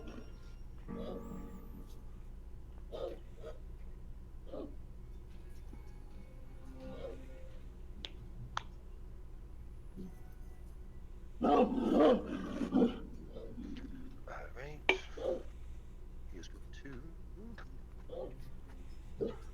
to So he sees that the dogs are over there, possibly taking care of Eldor and, or excuse me, Rav and Ghost over there. So he is going to go over here, and he is going if he can hit something. And he holds his hand out, and you see some fire coming out of his fingertip, coming at you. Uh-oh. Natural 20. And G, if you use that cast button, it automatically rolls. what was that, G? Okay, so hang on 1 second. You're getting really staticky, so we might have to, just pause the music, G, because I think that's actually lagging you more. I can just play something on my side. Or the Sirenscape, because you're lagging more every time the dog barks, basically as soon as it's trying to actually play audio. I wonder if that's going to help a bit. But secondly, though, when you hit that cast button, it automatically rolls the saves for us. It doesn't hurt anything to do it that way, but generally you want to allow the players to have as much agency as possible. That's why I have you guys roll your own saves. I don't roll it for you. Do you understand what I'm saying? So if I did that, I would just look at whatever the wisdom or whatever it is, and have you guys do a wisdom save or something for me. Yeah. So what you would do is And then in the look at number spell. and see if it, Yeah, in the attack or whatever, it'll say DC blank. It'll tell you strength DC something, right? You see that? Yeah. So what you would do is you would tell Sako, okay, you need to roll a strength save or a wisdom save or whatever it is, and you need to beat this number. That's what you tell him, and then he rolls it instead. Yep. Okay, then that's what we're gonna do. Can you please give me a Dex save, Sako? You got to beat 11. Oh, but I like that 20. Oh, that 20. Oh shit, that was a 20. Hang on. Okay. Sorry, that was loud. Hang on. I didn't see that 20. Did you roll that, Sako, or was that the auto roll? That was auto. Well, I mean that's Oh, only fair. Yeah, it's there. He did. It wasn't him manually rolling it, but I'd save at least for this one. Let that one just go like it is. G. Oh yes. Okay. No, that's in Sako's favor, isn't it? Yeah, you can keep Yeah. it. Never mind. I thought it was in the bad guy's favor. That's why I was gonna have you redo it. But next time though, then yeah, I'll have to remember to do that. So Sounds good. yeah. And let me see.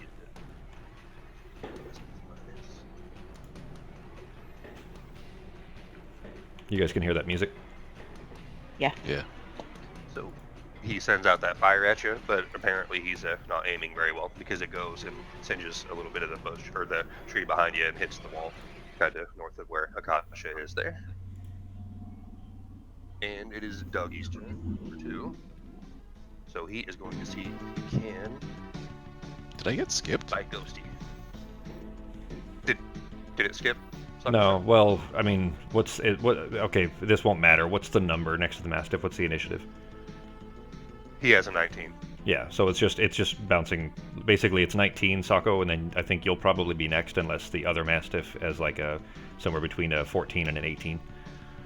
I gotcha. Okay. No. Yeah, the other Mastiff rolled a shitty initiative. Yeah, so it's Saka's the- next. So The combat tracker doesn't show the initiative order in order. It shows it in basically for us because we can see our own initiatives, but for any enemies, it doesn't put them in the correct order because we don't know when their turns are. yeah. Okay. So Doggy is going to see if he can get Ghosty over here.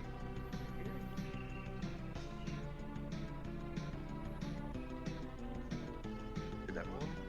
And he hits Ghosty. So okay. Yeah, he jumps up and tries to jump on Ghost and bites him. Can you give me a strength save on Ghost? You gotta be an 11, honey.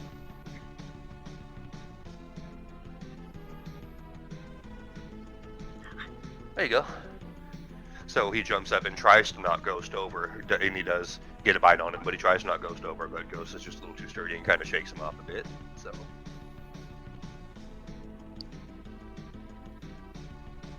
Crappy little bite too, so a little nibble on him, nothing serious. Eldor, it's your turn, sir. Alright, I'm going to move a little bit here. Keep my distance. Now, the tree, I can see under the tree and aim for the Mastiff 2. Am I at risk of hitting Ghost from this distance with a crossbow bolt? That's I fine. don't think so, unless it was not even one, I don't think, because Another one. I can heal him. He's fine. Well, again, from that line of sight, that still wouldn't, even a 1, that probably wouldn't hit Ghost, would it, G? No, if anything, a 'Cause one would Ghost isn't in probably. front of him. Yeah, I mean, a 1, he'd probably just you know, outright miss, maybe hit Mastiff number 3 behind him. I mean, it's possible. I mean, he could, but it'd have to be a pretty catastrophic 1. I would say the 1, you know, if he rolls a 1 and then you look at the result and the result says, you know, a misfire or something like that, then maybe, but otherwise, no. As of right now, I can't save myself one more 1 and I'll have explosive diarrhea or something. No special thing is leave him on the table, so that arrow just goes sailing a bit high and sticks into one of the trees That's over better. there, or goes by one of the trees. So there you go. Okay, there you go. That is. All right. And... okay, so I thought. So that arrow goes into the doggy, and the doggy falls over on his side. He's kind of twitching his little paws and bleeding out, but that doggy's toast. So. Any bonuses? Well, we can spare the dying afterwards. You know, tie them up so that they can't attack us and then spare the dying. I'm not okay with killing the dogs, so. Yeah, plus I forgot to do a check on the guy. If that's John Wick, that's over. True. I'm gonna kill you with a book. Yeah, All right, alright. any So, bonuses up? as a bonus, I could probably just do a spare the dying for now, just to be a nice guy. Okay. You can do that from distance, or do you have to touch? I'm looking at it right now here. Grave Clerics get it at 30 feet. The regular spell you have to There you touch. Gotcha. So I think I'm good at 25. Let me try to find it here. Ah, see it. Got it. Casting. Okay.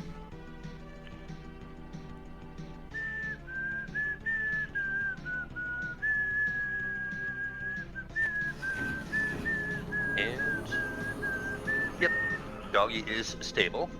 So he starts breathing a little bit less heavy, and he starts to get normal. He's still laying, but you can look his eyes kind of become coherent again, and he's starting to look around. But Well, he wouldn't be kinda conscious. He would just be laying on the stable. side there. It wouldn't Okay. break him from unconscious. He would still be unconscious. He just wouldn't be having to make death saves anymore.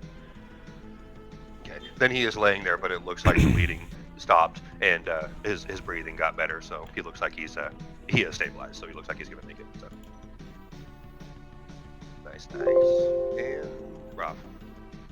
Okay. Has 3 been wounded at all? Let's see. No, he's healthy. All right. And I saw the 2. I saw him try to bite Ghost with the, like he was trying to pull Ghost down, right? He was trying to knock Ghost prone. He was. Okay. Well, I'm not going to leave 3's range, but I'm going to, because I'm going to stay in range, but I'm going to run past him, kind of ignoring him, not leaving my back to him, but I'm not going to attack him. And I'm going to jab my spear in Herv's throat. Okay. Oh, I forgot to mark off my bleed earlier for my superiority. There it is. He's still bleeding. I'm going to trip him as well, or at least attempt to. So attack on. I'm going to use my determination to get advantage on it as too.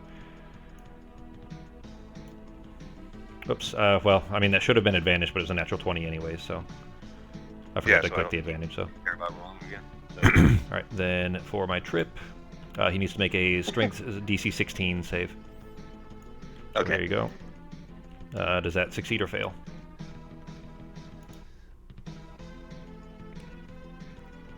Fail. So. Okay. All right. Then instead of going for the throat, I'm gonna swing the butt end of the spear down through his legs, basically to knock him down with this, which will give me advantage on the second attack too for my martial strike. This was a spear strike, not the martial, so it's still the. Anyway. All right. And here's the damage for that. And then, oh well, he's unconscious anyways. Yep. Okay. Yeah. That. Oh yeah, because the token's fucked up. But yes, that knocks him down. But like he doesn't look like he's gonna be getting back up. Okay. That was a nice jab. So. Then, with him knocked down and unconscious, I'm going to spin around and then using my martial strike, I'm going to smack the dog with it, but just non-lethal. Just trying to knock him out. Okay. 18 And it hits. for 7. There you go. And that's it for my turn. Yeah, definitely got a good whack on him, and he looks bloodied. He's still angry and still moving, but definitely took a good hit there. And he's gonna try to pay you back. He's gonna try to jump up, and he's trying to jump for as high as he can, try to get your notice. Might end up grabbing your arm or something, but he's gonna jump up. try to...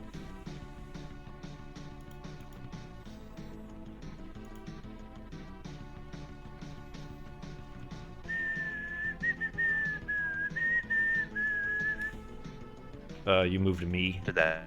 Okay, missed. He tries to bite you and he misses, so I was lagging Okay. there. I was taking you, couldn't get the dice dropped on you correctly. Oh, But good. he I tries just set to bite myself you back. and he Okay. misses. So. Oh, gosh. Alrighty. Well, since he's already down, I'm going to go for this one, and I'm moving my hunter's mark onto that thing.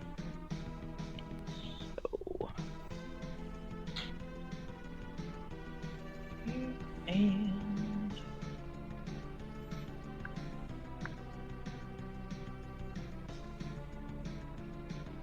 I'm assuming that hits. Hits.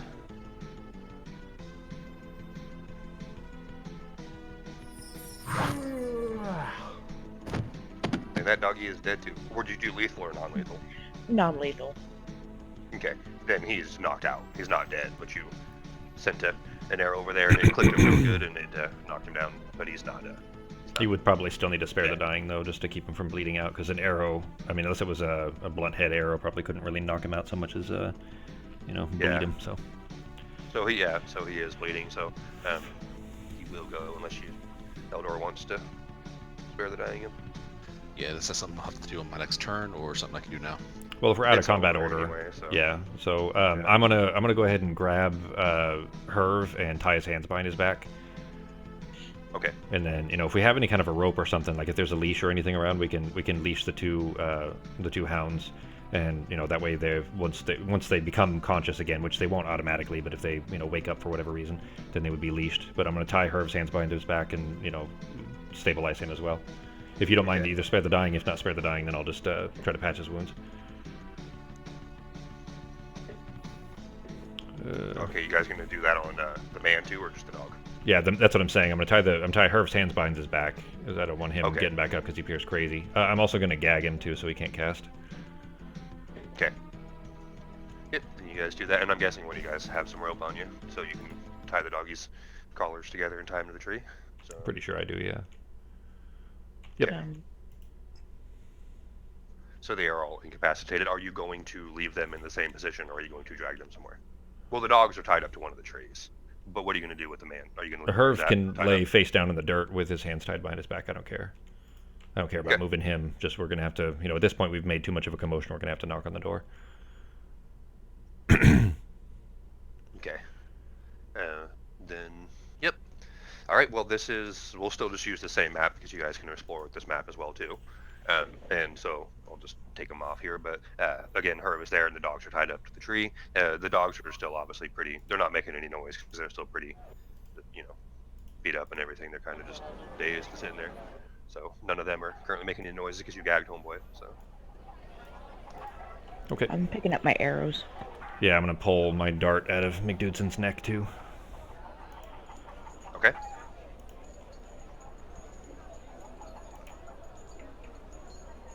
And then, so through all of that commotion, nobody ever came to the door. Like nobody ever came out to see what was going on. No, you guys haven't seen or heard anything yet. So. Well, I suppose, guys, we should probably, knock and say hi now that we kind of beat up their guard and their dogs. Only fair. Is that the door, G? I'm gonna go over to the door and knock on it. I'm gonna stand to the side of the door, though. Okay. Just 1 second to double check and see what's in there. Yes, that is a door there right in front of you. So that one is. Okay, look.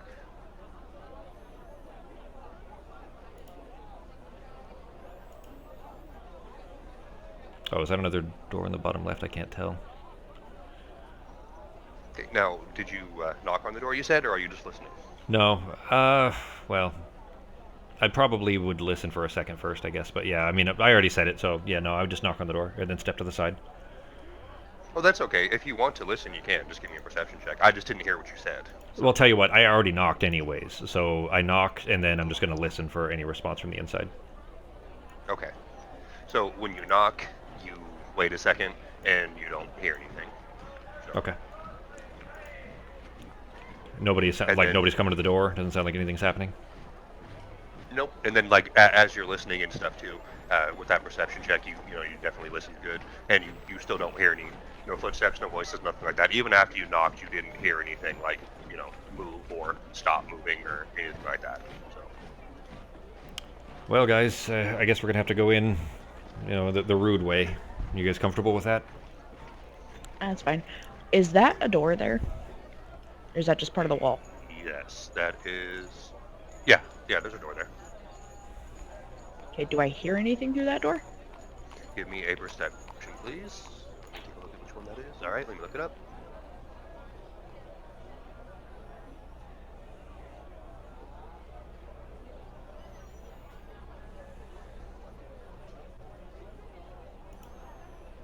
Okay.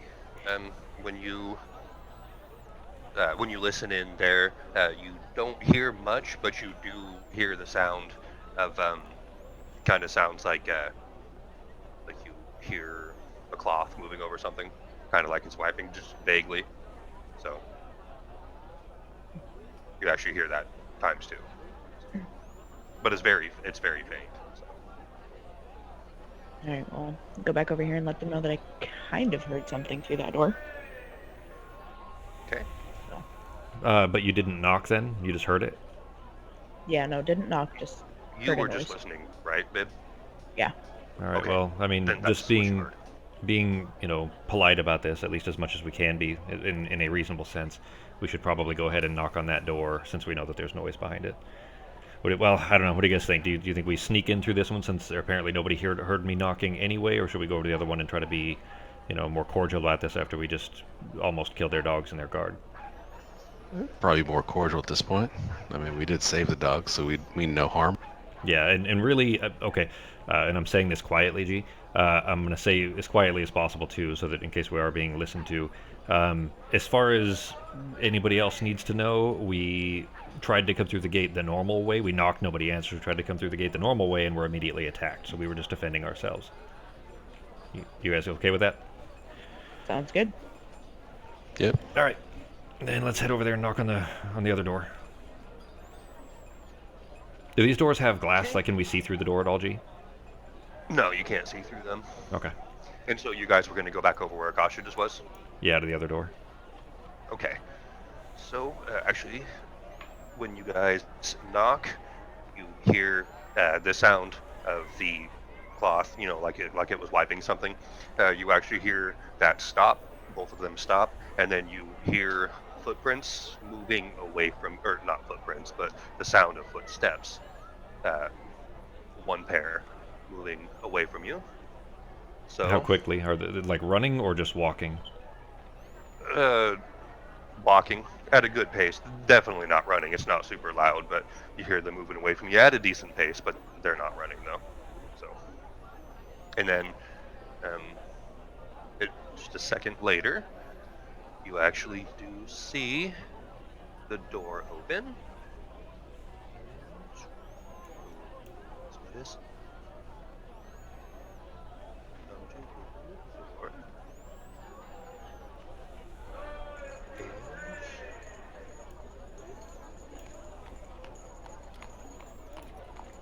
Okay. Doing you really can good see in about that getting the room, walls. There's a big old table over there.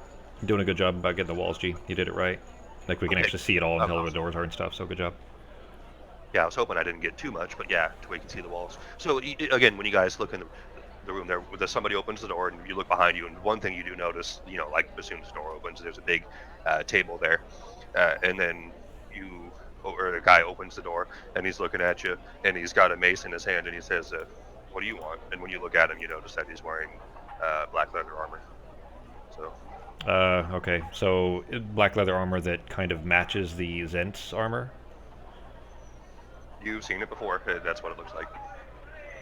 And actually, can you guys give me anybody that's looking through the door? Actually, you don't even need to. That's going to be beyond it too. But Akasha, you're looking over there because Rob's busy looking at the man as he's talking to him. But when you look through there, babe, you see there's bodies on the floor, bloodied, Great. and his mace still has a little bit of blood on it, and you're assuming that's what that cloth wiping sound was because you see a cloth on the table. It's bloody.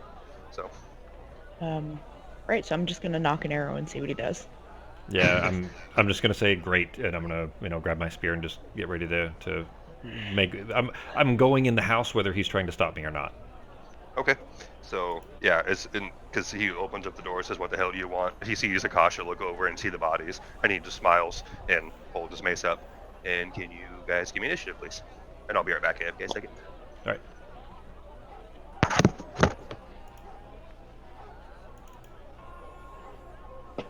Yay, good initiative this time. And now I gotta get some more combat music.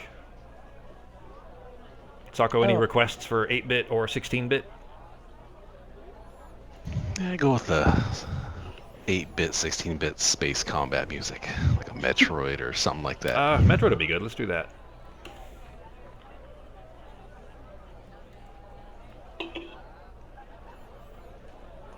Blaster Master, if you got any Blaster Master. 8-bit never sounds like it. It always sounds like a good idea, and then I play it, and it gets tedious quickly. But here's some Ridley theme from Super Metroid. You know they re-released Blaster Master on Steam, right? Really? Oh Is yeah, it it's remastered? wonderful, and it's multiplayer. How did they pull that off?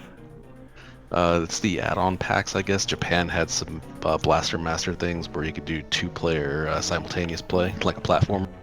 Wow.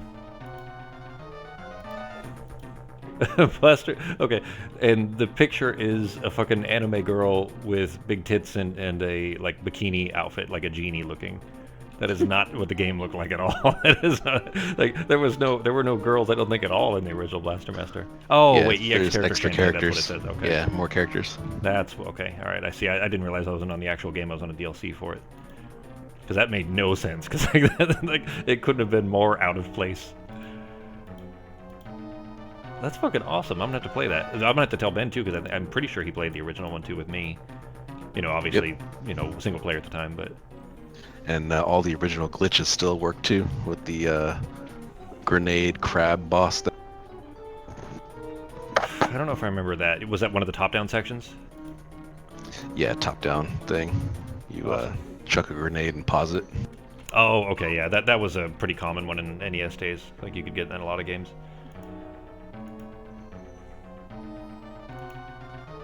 Okay. Did I hear Ben back? Nope, it's not. Yep, I am back. Oh, okay.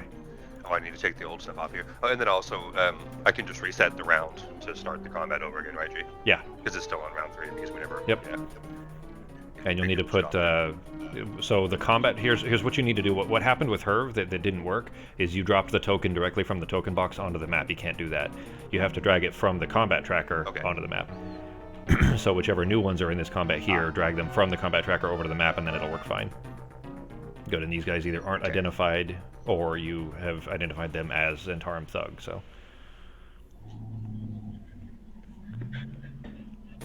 Did you guys see that one? That's You have to make invisible. They're visible on the combat tracker, but they're not on the map.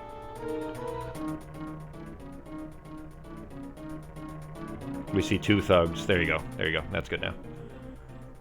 okay, they're both on there now? Just one is showing on the map. Okay. No, there's 2. There's one behind us and one in front. Oh, by the I didn't door. see the one behind us. Okay.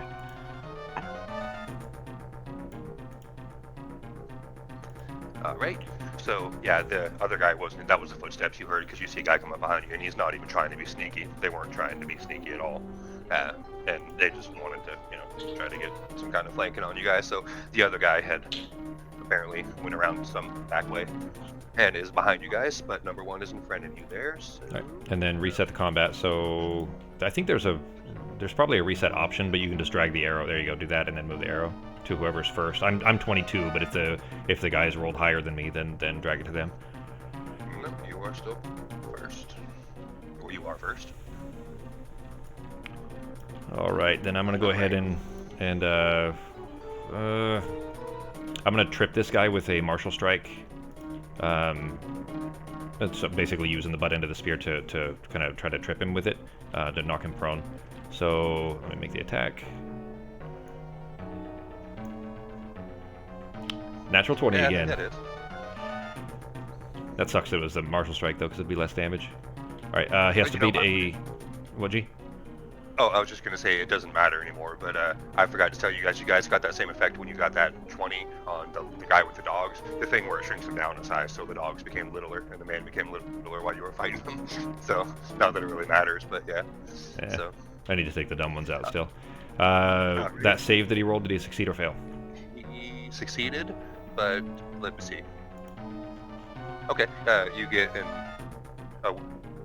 Yeah, you guys are out in the sun, so some random, sunbeam comes extra hot, and he gets an extra 1d6 fire damage.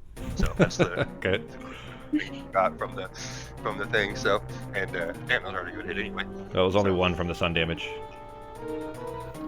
So you held a magnifying glass up, and it got in his eye, stung a little bit. But Alright, but he was not yeah, that knocked was prone. definitely.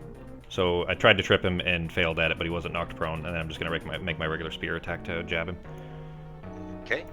That first hit definitely hurt him for sure. And that one hits. That first one bloodied him. Oh shit, actually I would have had advantage because he hasn't acted yet for Okay. my quick strike, so I doubt, well, it still hits, I just want to see if it's a 20 or not. And do you have favorite enemy? 'Cause It's they not a are 20. humans. Oh, they are human, yeah, I forgot that too. But it's all the same, I rolled 5 hits. 3 times in a row, so. Okay, yeah, that one hits too. And the trip attack I already had on there, yeah, so this is not the trip attack, here we go. There you go. And that's it for my turn. I'm just going to stay, keeping him from being able to get through the doorway. Alrighty. Yep, he definitely didn't like hang that on. much. He's alive, but he's hurting. Did I roll? No, that was my attack. Never mind. Okay, I thought I rolled the damage twice and I didn't. I just wanted to make sure. Alright. Going to. Do I still have Hunter's Mark up? Yeah. Yes. Alright, and I'm just going to move it onto this guy. And favorite enemy. You're a good person. You're a good guy. I don't even know how to comment on the situation, but just keeping you. There's no That's a hit, right? learning experience. that you need to take yes, from sorry, this, honey, that does except hit. that some girls are crazy. Ugh. Alright. Nice. And then 5, 10, 15, 20. I'm just gonna move over here.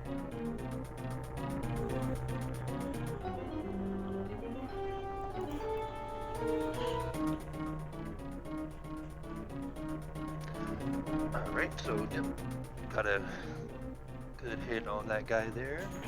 And now it is, let's see,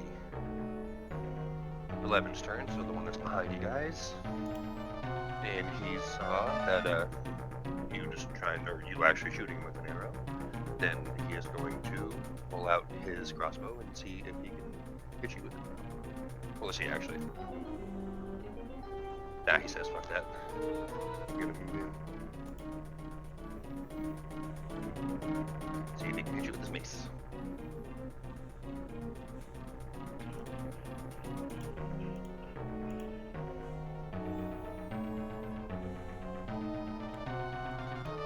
And he hits.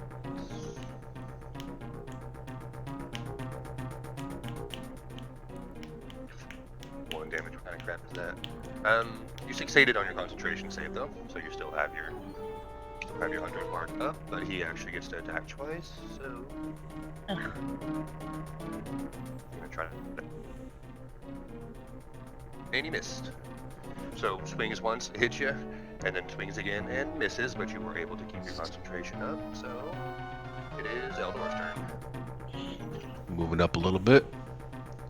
And spinning around. And I'm going to shoot him in the back with a crossbow. Number 11.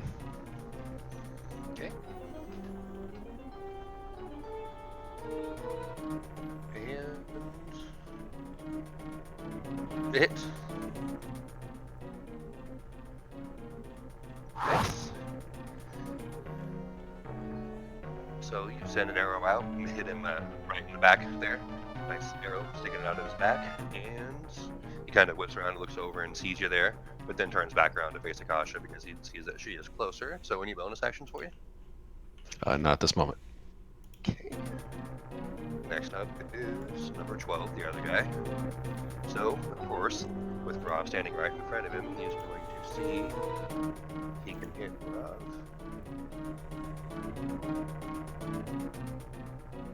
Okay.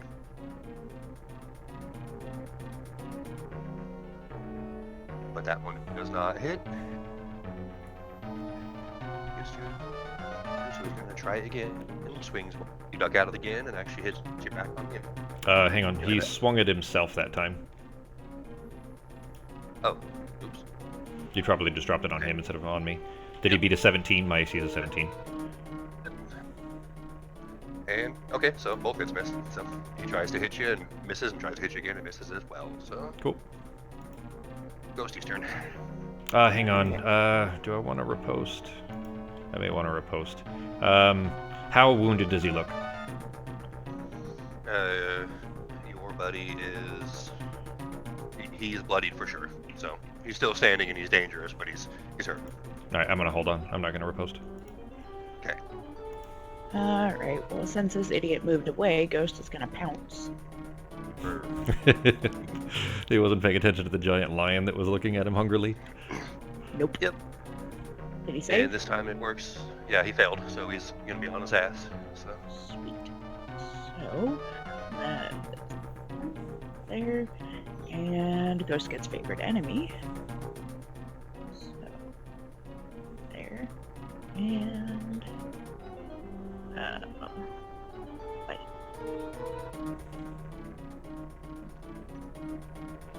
there you go. And the bite hits. There you go. A nice little nibble on him and knocks him down. So number 11 is prone. Cool. All right. And I think we're on to another round. This is technically round 2 if you want to change the number at the bottom, G. You had it on round 0 before. Ah, yes. Alright, I'm not going to use any combat superiority this time. I'm going to save it because I only have 1 left and I don't want to burn it. And I already used my determination too, so I'm just going to... He's already acted, so I don't get that. I'm just going to spear jab and then try to whack him with the butt end. Or 14, does that hit? Hits. Hits, okay. It does. Let me... I keep forgetting to use favorite enemy, like I didn't use it on Herv and I only used it for 1 of my 2 attacks in the last one when you reminded me.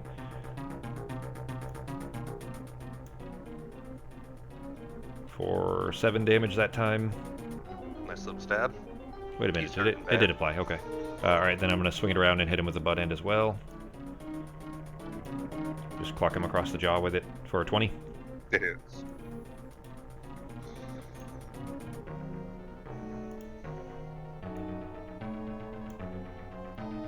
For another 7. Oh, he's unconscious. Yep. That was just enough to knock him down. Alright, So then I'm that- going to... Go ahead, G. I was just gonna say, the stab almost killed him, and you knock him down, he whacks his head, and yeah, he's getting back up, so. Okay. I'm going to then use my... Now that he's unconscious, he can't... attack of opportunity, of course. I'm going to move towards the... how wounded does 11 look, I guess, once I get around the tree? He's not bloodied yet. He's taken a few, but he's not bloodied yet. I don't want to get too much in the way. I guess I'm going to move to here so that I'm semi behind the tree here, so that I can engage if I need to. I just don't want to get in the way of some claws by Ghost and end up taking a claw.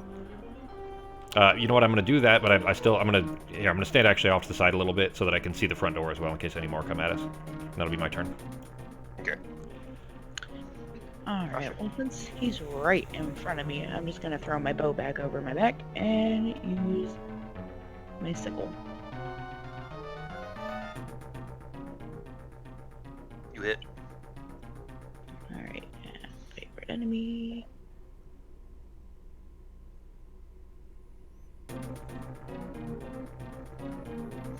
There you go. Nice slash on him. Definitely hurt him for sure. And he is bloodied now.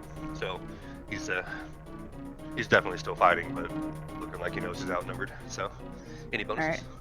Alright. No, but I'm staying within his range. I'm just moving over there. Alright. is his turn, so he's gonna see if he can hit you again.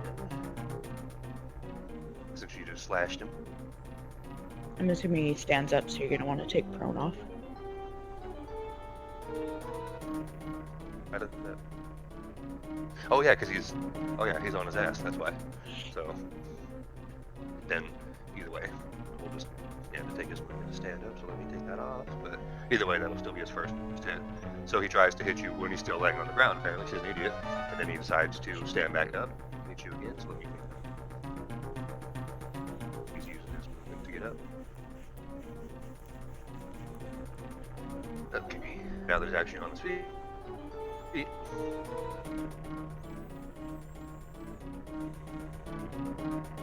And he still can't get you, because this guy's an idiot apparently, so.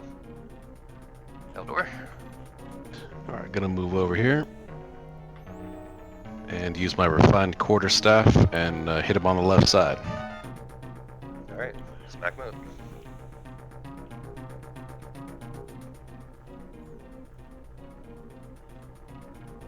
It hits. Nice. Yeah, a good whack on his head. And he is alive, but he's feeling the pain for sure, so. Any bonuses? Not at this time. Okay.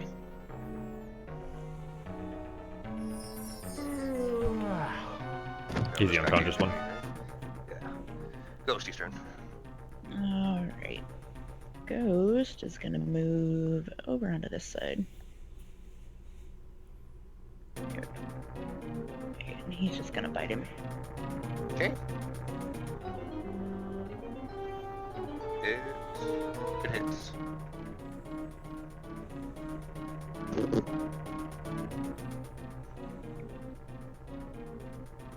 we go. Oh wait. Biting to his leg. Oh well, it wouldn't matter anyways. I was gonna say, does Ghost get advantage for flanking? But he would have hit anyway, so. Yeah, he does have pack tactics, though, doesn't he? So it hit anyway. But yeah, next time we'll have to remember that. I don't. I'd have to look it up. But yep, he would have that either the +2 or the thing. Well, the pack access is on her sheet, so she can see it on there. Okay. Is it? It's not on Don't you- here. He doesn't have pack tactics? Maybe he doesn't get it when he becomes a pet. Let me look. Well, no, lions have pack tactics, but the panther Oh. doesn't, and we use the panther stuff on there. Oh, that's because he has panther stats. Yeah, that makes sense. Never mind. Okay. But he's still, if you're using flanking rules, G, though, at least for the... Let me look at my notes in here. I think I made it +2 if you're directly across, and +1 if you're that's to the well correct. side. Let me look, I'll find it for you.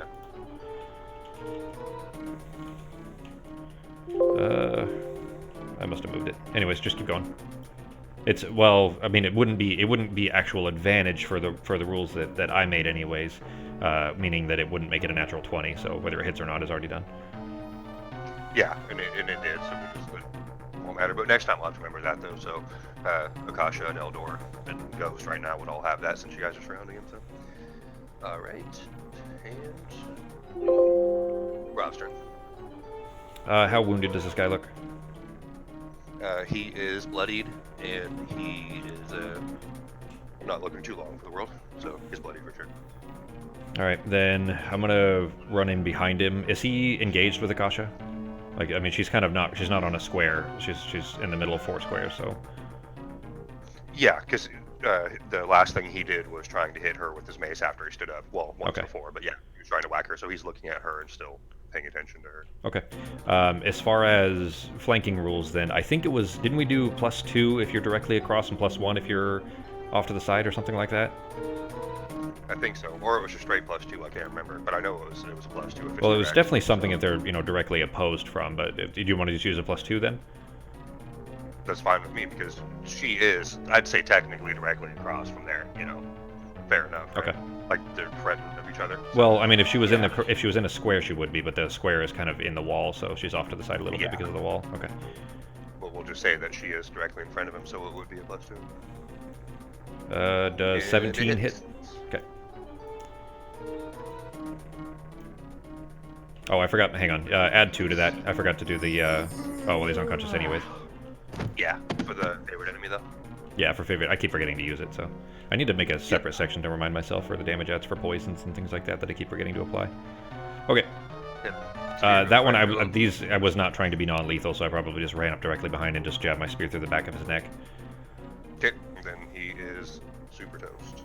And probably sprayed Akasha with a nasty gore explosion coming out of his neck. Yep. So.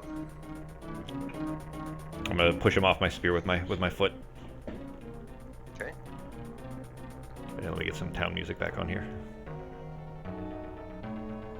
Yeah, you guys don't see anything else moving or approaching at the moment, so. Nobody's responded to this. All of this noise. Like from the street, they may not have heard, but I mean from inside the house, nobody's come to investigate. I guess. Oh, never mind. You said there were bodies inside. Okay, I see what's happening now. Okay. Yeah, in that room behind number 12, thug number 12, was Akasha looked over and saw where you would have saw him too out of the, but there was bodies across the floor and stuff in that room where the guys came from with the big table. Okay. Well, the Zentarum were the ones that McDudson hired, and McDudson, was here. So maybe, I guess if he doesn't live here, then maybe he came with them. So we need to check the house to see if he's here. Yeah. All right. Well, with him down, then let's rush through the door here, I suppose, and start looking around, see if maybe we can find Erstal, and or the Nimble. Right. The Majig was dinging when we came near the house, right? Yeah. When you guys got close enough to the wall within 500 feet, that it did buzz. Mind if I go around the back end? Yeah, it's probably a good idea. We should probably try to cover doors just to make sure that he can't escape. I'm going around the back over here for to open up the map a bit. I'm just gonna go sit out here, kind of watching the gate and the door. Okay. When you see their door, you see a wall in front of you, and then you see the rest of the wall from that room that you guys that Rob checked the door but didn't go in yet, and then you see another wall to a room, and there's a door to right there in front of you. So, and you would have been able to see, of course, the rest is part of the yard too. That. That's probably a guardhouse then. If that's the exterior wall on the south, that's probably a guardhouse. That's probably where the guy that we tied up came out of. Which Ghost is probably standing right on. Go ahead and give me a perception, please. Go.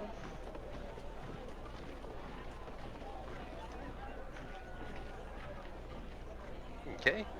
Yeah, that one wouldn't be too hard to notice too. You. Hold on. Okay. Yeah. So you listen in, and you don't hear any people, but you do hear the sound of like a little horse neighs and little breathing, funny mouth noises and shit that they make. So you know for sure that you do hear some horses in there, but so far you don't hear any voices or footsteps or anything like that. You just hear horses in there. Maybe it's someone I know. Can I push open the door a little bit and just kind of look inside? It's true. Cousin! There might be friends.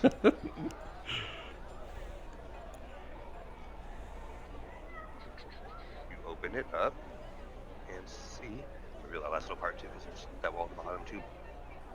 For sure. And you see some draft horses in there, standing there eating some hay and stuff like that. Check it. And it's a nice clean stable too, and there's 4 horses in there. And one of them is a really nice looking jet black horse. There's it looks like it's been ridden a lot. It Dibs. has I'm kidding. All right. If I have time, can I just kind of poke around the area? Is that all right?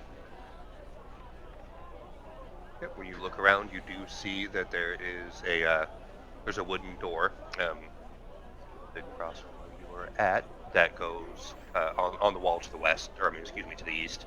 There's a wooden door over there that is locked with a padlock, and in that room, that's pretty much all you see there. Is just the horses, and in that room with the padlock. So, and then there is, which I already revealed, but there is a door to the north there of what you're facing. How's the padlock look? Can I bash that with the staff? Okay, go ahead and give me that. What would that be, G? Just a strength check and see if you can smash it off, kind of thing? Yeah, Or- probably. I guess if Okay. he's trying to bash it, a strength check would probably be the way to go. Go ahead and give me a piece up. And you whack it, but it seems pretty stable. I mean, you know, the lock jingles and stuff like that, but it didn't break it. So All right. I'll just wait here in the meantime while their stories continue. Kind of check with Akasha and Rav. okay, and since I already revealed it anyway, you just see a couple of cots, as you can see up in the corner over there, and then just some hay where probably another room for the horses stay and stuff over there. But you don't see anything out of the ordinary, just horses and hay and cots. You Typical hungry, stuff, so Eldor? you'd assume. I'm getting in that hay room. Is it like, I'm thinking like Scrooge McDuck swimming through coins? You're gonna swim through a pile of hay. Can you give me a perception, a perception check though, please, Sako, when you are looking around?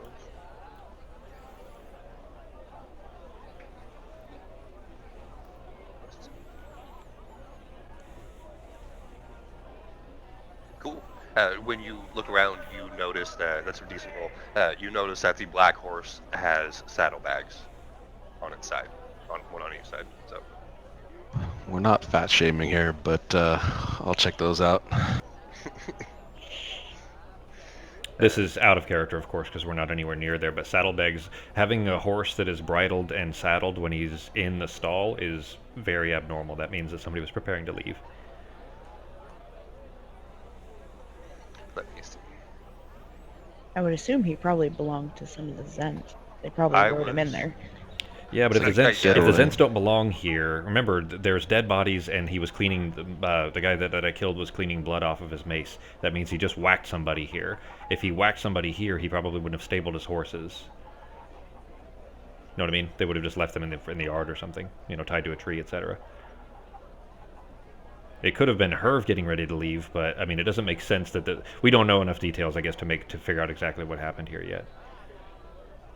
And I was actually wrong. I didn't mean to make it sound like that. I was just saying, describing the horse as a riding horse. It's not. It doesn't have a saddle on it, but it does have the bags on it, which kind of is odd.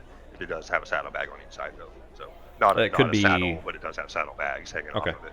That could be an error in the sense of whoever wrote it didn't think about it like that. Like the saddlebags, so they Yeah. probably should have described the saddlebags as being like hanging off of the wall or something like that instead of being on the horse itself. Because you wouldn't, if you have a horse that's stabled, you don't leave things on it. That's cruel. It would be no reason for them to be there, unless you needed to leave soon. Yeah.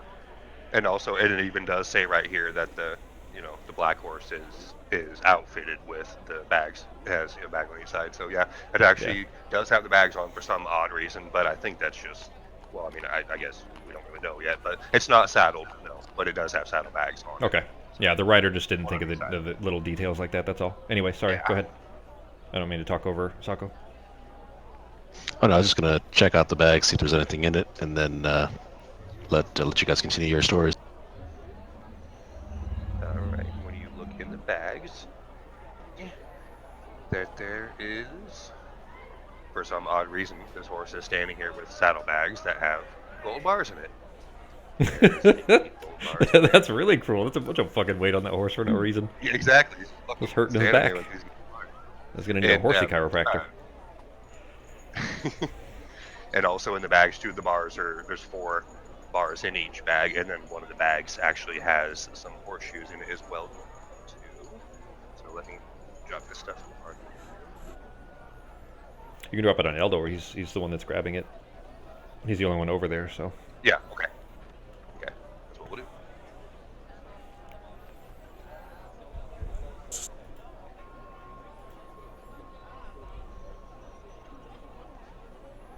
I'm your pack mule. Yeah, Cow. you really have carried all this shit for us, and now you were carrying silver bars before. Now you're carrying gold bars. Yep. And those are listed as gold trade bars in your inventory there, Sako. But See, I'm lucky. I get to these carry. ain't- I found 1 gold bar. That's good.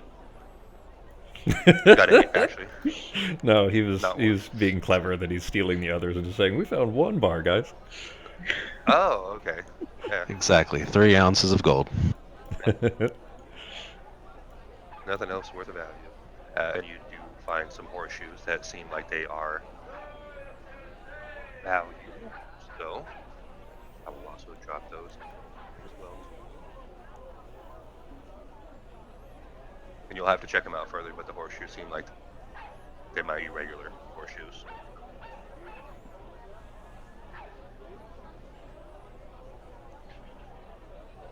Although I think it already says it right there. But yeah. So you found gold bars and horseshoes in that saddlebag, and then you don't really see anything else of value in here. So nothing else stands out. Just the odd horse with saddlebags on it for some reason, carrying gold.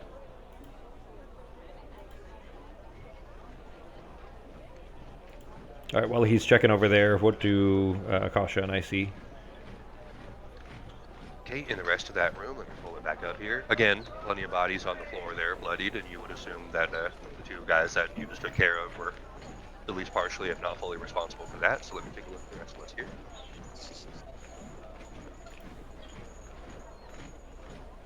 Okay, when you guys do come inside here, you hear what sounds like fighting coming from the top of some stairs, which actually, let me reveal that because they are not.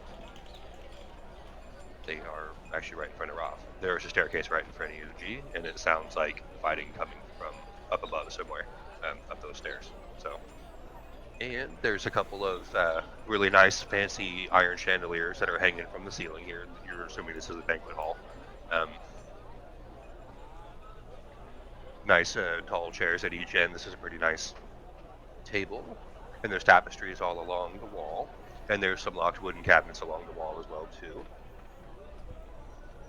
And then there's also, excuse me, a fireplace too, as you can see on the map there.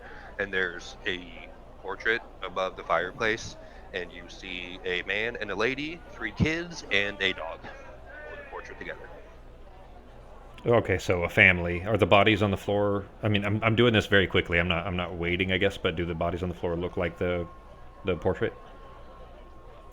Nope. When you look over the bodies on the floor, when you look a little bit closer, there's 8 of them.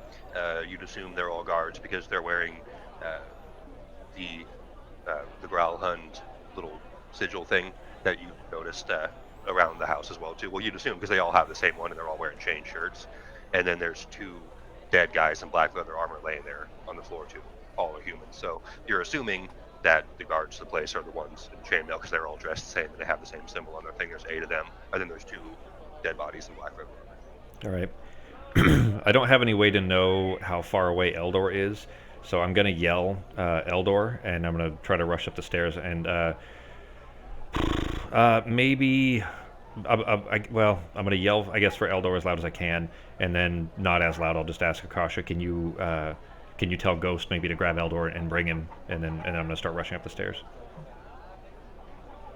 Because Yeah. Ghost is out there, so like he would potentially be able to find Eldor and maybe bite his his pant leg and try to drag in this direction or something. Yeah, I'll just yell at him out the door. So we Yeah. put up this. Yeah, I'm gonna rush up the stairs then. What is it, Ghost? Little Jimmy fell down a well? Yep. Okay. Like we want to investigate further, sure, but if there's fighting upstairs, that could be Urstel trying to get away. That could be more Zents, attacking the family, whatever. We don't know yet, but we definitely want to rush to, or find out what's going on there, and then once that is resolved, then we can come around and search the rest of the house if we need to find Urstel. Okay. So we'll say that Ghosty ran over there and grabbed Eldor, and he's coming back over. Is there Do I not a see door? anything on Yeah, this like back Eldor when area? he's coming out. Yeah, sorry, go ahead, Sako. That's exactly what I was thinking. Yeah, do I see any openings over here? When you step out and look that way, Sako, you see, I think you can see in both there. There's a door straight in front of you, and then there's a door to the north of you, and then there's the thick outer wall to the south. You definitely recognize that's the outer wall. So Okay, and you heard the noise from upstairs, you said? the noise was coming from the stairs in front of where Rob is inside the main house, which of course you don't know yet, but that's where the noise is coming from. Is up those stairs somewhere. Alright, I'm gonna Second try. floor. I'll take a shortcut and try and go through this front door to get into the house. Okay.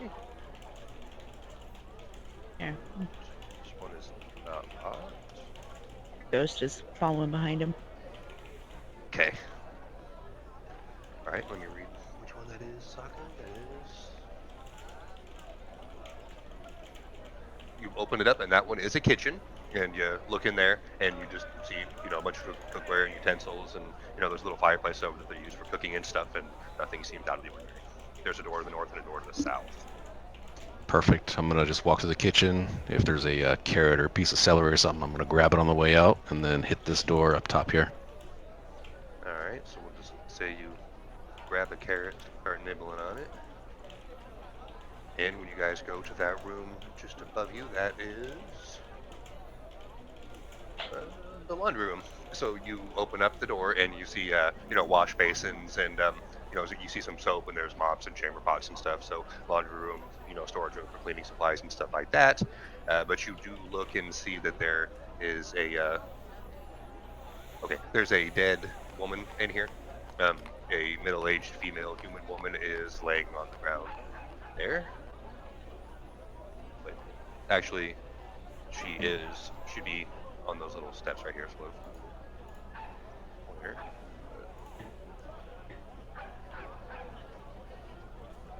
So, okay, well, the arrow's pointing the wrong way. I'm sorry, but the other end, there's little stairs right there. There's a body right there, a human female body laying right there. Gotcha. She's dressed in Dave's outfit. I'm gonna walk past the stairs here, and as I walk past the stairs, just gonna take that little carrot and throw it on the body as I open this door and tell everyone, hey, there's a corpse over here. Did you put the arrow at the wrong? Like it's at the base of the stairs, right, G? Yeah, it's at the base of the stairs. I faced it the wrong way. Okay, no problem. So there's stairs right there. And there's a woman's body there in a maid outfit. Okay. All right, then I'll nod at Eldor and say, yeah, I expect we're going to see some more, because there's 8 in this room, but let's rush upstairs. Okay. Yeah.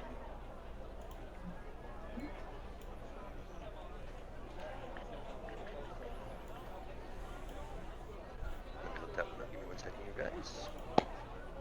Okay, so that's where it's coming from. Yeah, okay.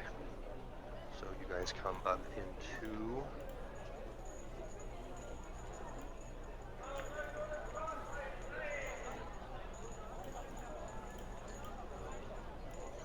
Alright, so when you guys pop up there, you guys do see that there is fighting going on, so there's you're not the only people around anymore.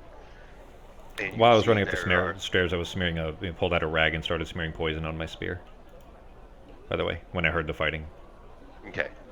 And so, when you head up there, you look and see that there are a few guys in black leather armor, which you're used to seeing by now, and they are in a fight with guys that were wearing the same kind of chainmail and had the same house sigil as the bodies that you found in the banquet hall that you passed by.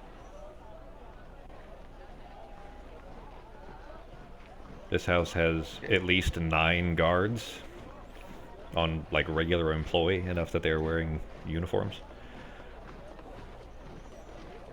Okay, and also, This is a trap house. Yeah, it's got to be a guard or Yeah. something. Like, these guys are drug dealers. like this house is a little overprotected for its size. If it was a family of 5 and they have at least 9 guards, like, that was if there's only 1 up here fighting, because there's 8 dead on the ground in the other room. And guard dogs and watch. Yeah. Well, we don't know yet if the crazy guy and the guard dogs came with the Zents. I mean, we don't know either way, basically. But, they didn't attack, because the guard dogs didn't apparently attack the Zents when they showed up, so... You know what I mean? So they could be with the Zents, we don't know. Okay, and let me reveal this guy, because you guys go up the stairs. You guys did go up the stairs, you're not just looking anymore, right? Yeah, I mean, Yeah. I've spear out, wiping poison onto the blade and running up the stairs, to find out what the fighting Yeah. is. Assuming it's more of these Zents. Yep, and so you guys do see fighting going on in this room that you were at up here, and I'll pull you guys up there, that I just revealed there. And you see that there are also more bodies on the floor, too. You see about a half a dozen of the guards and a couple more of the guys in the Zents, the black leather armor bodies on the floor, plus the ones that are still up fighting each other. So Did the bodies hit the floor, G? They did. Ooh, ah, ah, ah, ah. So inside of a house, doors are often open. It's not a dungeon, you know what I mean? So, like, inside houses, not exterior doors. So are any of these doors already open that we can see fighting going on, or are they actually in this tiny room that we just popped up into? Actually, one of them is ajar. Let me tell you which one it is. I just wanted to get you guys. Apparently, this The one that's not a door because it's map is ajar. Yeah, I'm assuming this is kind of a little bit small, but there is a door to the south and a door to the north, and let me see which one it is. One of them is ajar. That is over here. Wait. Okay, so the door behind Akasha, so the one over here to the east, it is ajar, and you hear a woman's voice back there yelling, about, you're assuming, about the fighting and everything. And she says, "You all better stop and get the hell out of here. The city watch is on its way." Right, then that's the door. If I heard a woman's voice coming from, basically if I heard fighting coming from all around, but specifically, somebody who obviously wasn't the attackers, which you said we heard from the east, and that's the door I would be aiming for anyways. So I rush towards that door. Yeah, so that's where the guys are. So it looks like the guys in black, the Zenorim, are trying to enter the room ahead of you, G. Because again, I think this map is just a little bit small. This was the map for this place, like that came with the DM bundle. But I'm assuming this room would actually be big enough because there's, guys fighting in front of that door, and then there's bodies on the floor. That's So fine. you're assuming that the men in black, the Zenorims, were trying to get into the room because the guards are standing in front of that door, and you hear the woman yelling from inside there. So you'd assume that's the destination of the Zenorim, and the Okay. house guard are trying to stop them from getting in there. And there's a fight going on right in front of you guys. Then I will stab my way through. Okay. So, well, actually, time is almost out. So there's another possible encounter here. Do you guys want to get started, or just call it now? Because we're not going to be able to finish it, of course. So, but there is a fight here. So I mean, you guys can let it happen, or you guys can help. It's up to you. But there's Zenorims fighting house guards. Of course, you don't know what the hell the story is, but Yeah, I guess. Well, I would say if we can finish at a reasonable time, and Sako has an extra 10 minutes or something, then we could do this fight and then kind of end it there, and then start the next session, where that left off, basically where the story part goes. But if this is like the end of it, then that might take longer. I don't know. Basically, is this a big boss fight or is it just a fight? The other fights didn't take very long. This is just a regular fight. So Sako, you got an extra 10 minutes or so? I can go till 3:30. Yeah. All right. Well, 3:30. It'll probably take longer than 8 minutes. So we'll just go ahead and call it here then. Make sense? all right. Yep. So when you guys look, that's exactly what it is. There's four guards, and these guys actually have a little bit better clothing than the other ones. So you're assuming they're not chiefs or whatever, but a little bit better guards than the rest of them. There's four of them, and then there are, let's see, and then there's three of the Zenorims fighting them, trying to make their way into that door. So, Yeah. four All right. versus three. We'll make 4 guards, which means 7 total. 8 if you count Ghost of us versus 3 of them. Obviously we're going to end here anyways, but do any of the 3 Zenorim? I guess we never got a description of Urstel, did we? We don't know what he looks like. No, I don't think so. Yeah, I mean, I can't imagine it was either of the other 2. Or G, just for next time, we'll go over how to make sure that you do this, but make sure that they're not identified. So that, for example, that guard shouldn't have had a name, and I'll show you how to do that. So he's not identified, so it would just say, crazy human man or something like that. Yeah. But basically, if one of those 3 is Urstel, we don't know that, which means that we'll need to either non-lethally or take, basically don't kill them until we know who Urstel is, in case it's one of the 3. Okay. All we know is that he's wearing a cloak. Well, he was at the time, but I mean, that was, that was early in the morning, so he could have taken it off by now. So, all right, guys, that was fun. Yeah. Good All right, man. Good run. Next week, Yeah. the 30th, everybody good for? June 30th? Yeah. Yeah. Yeah, sounds good.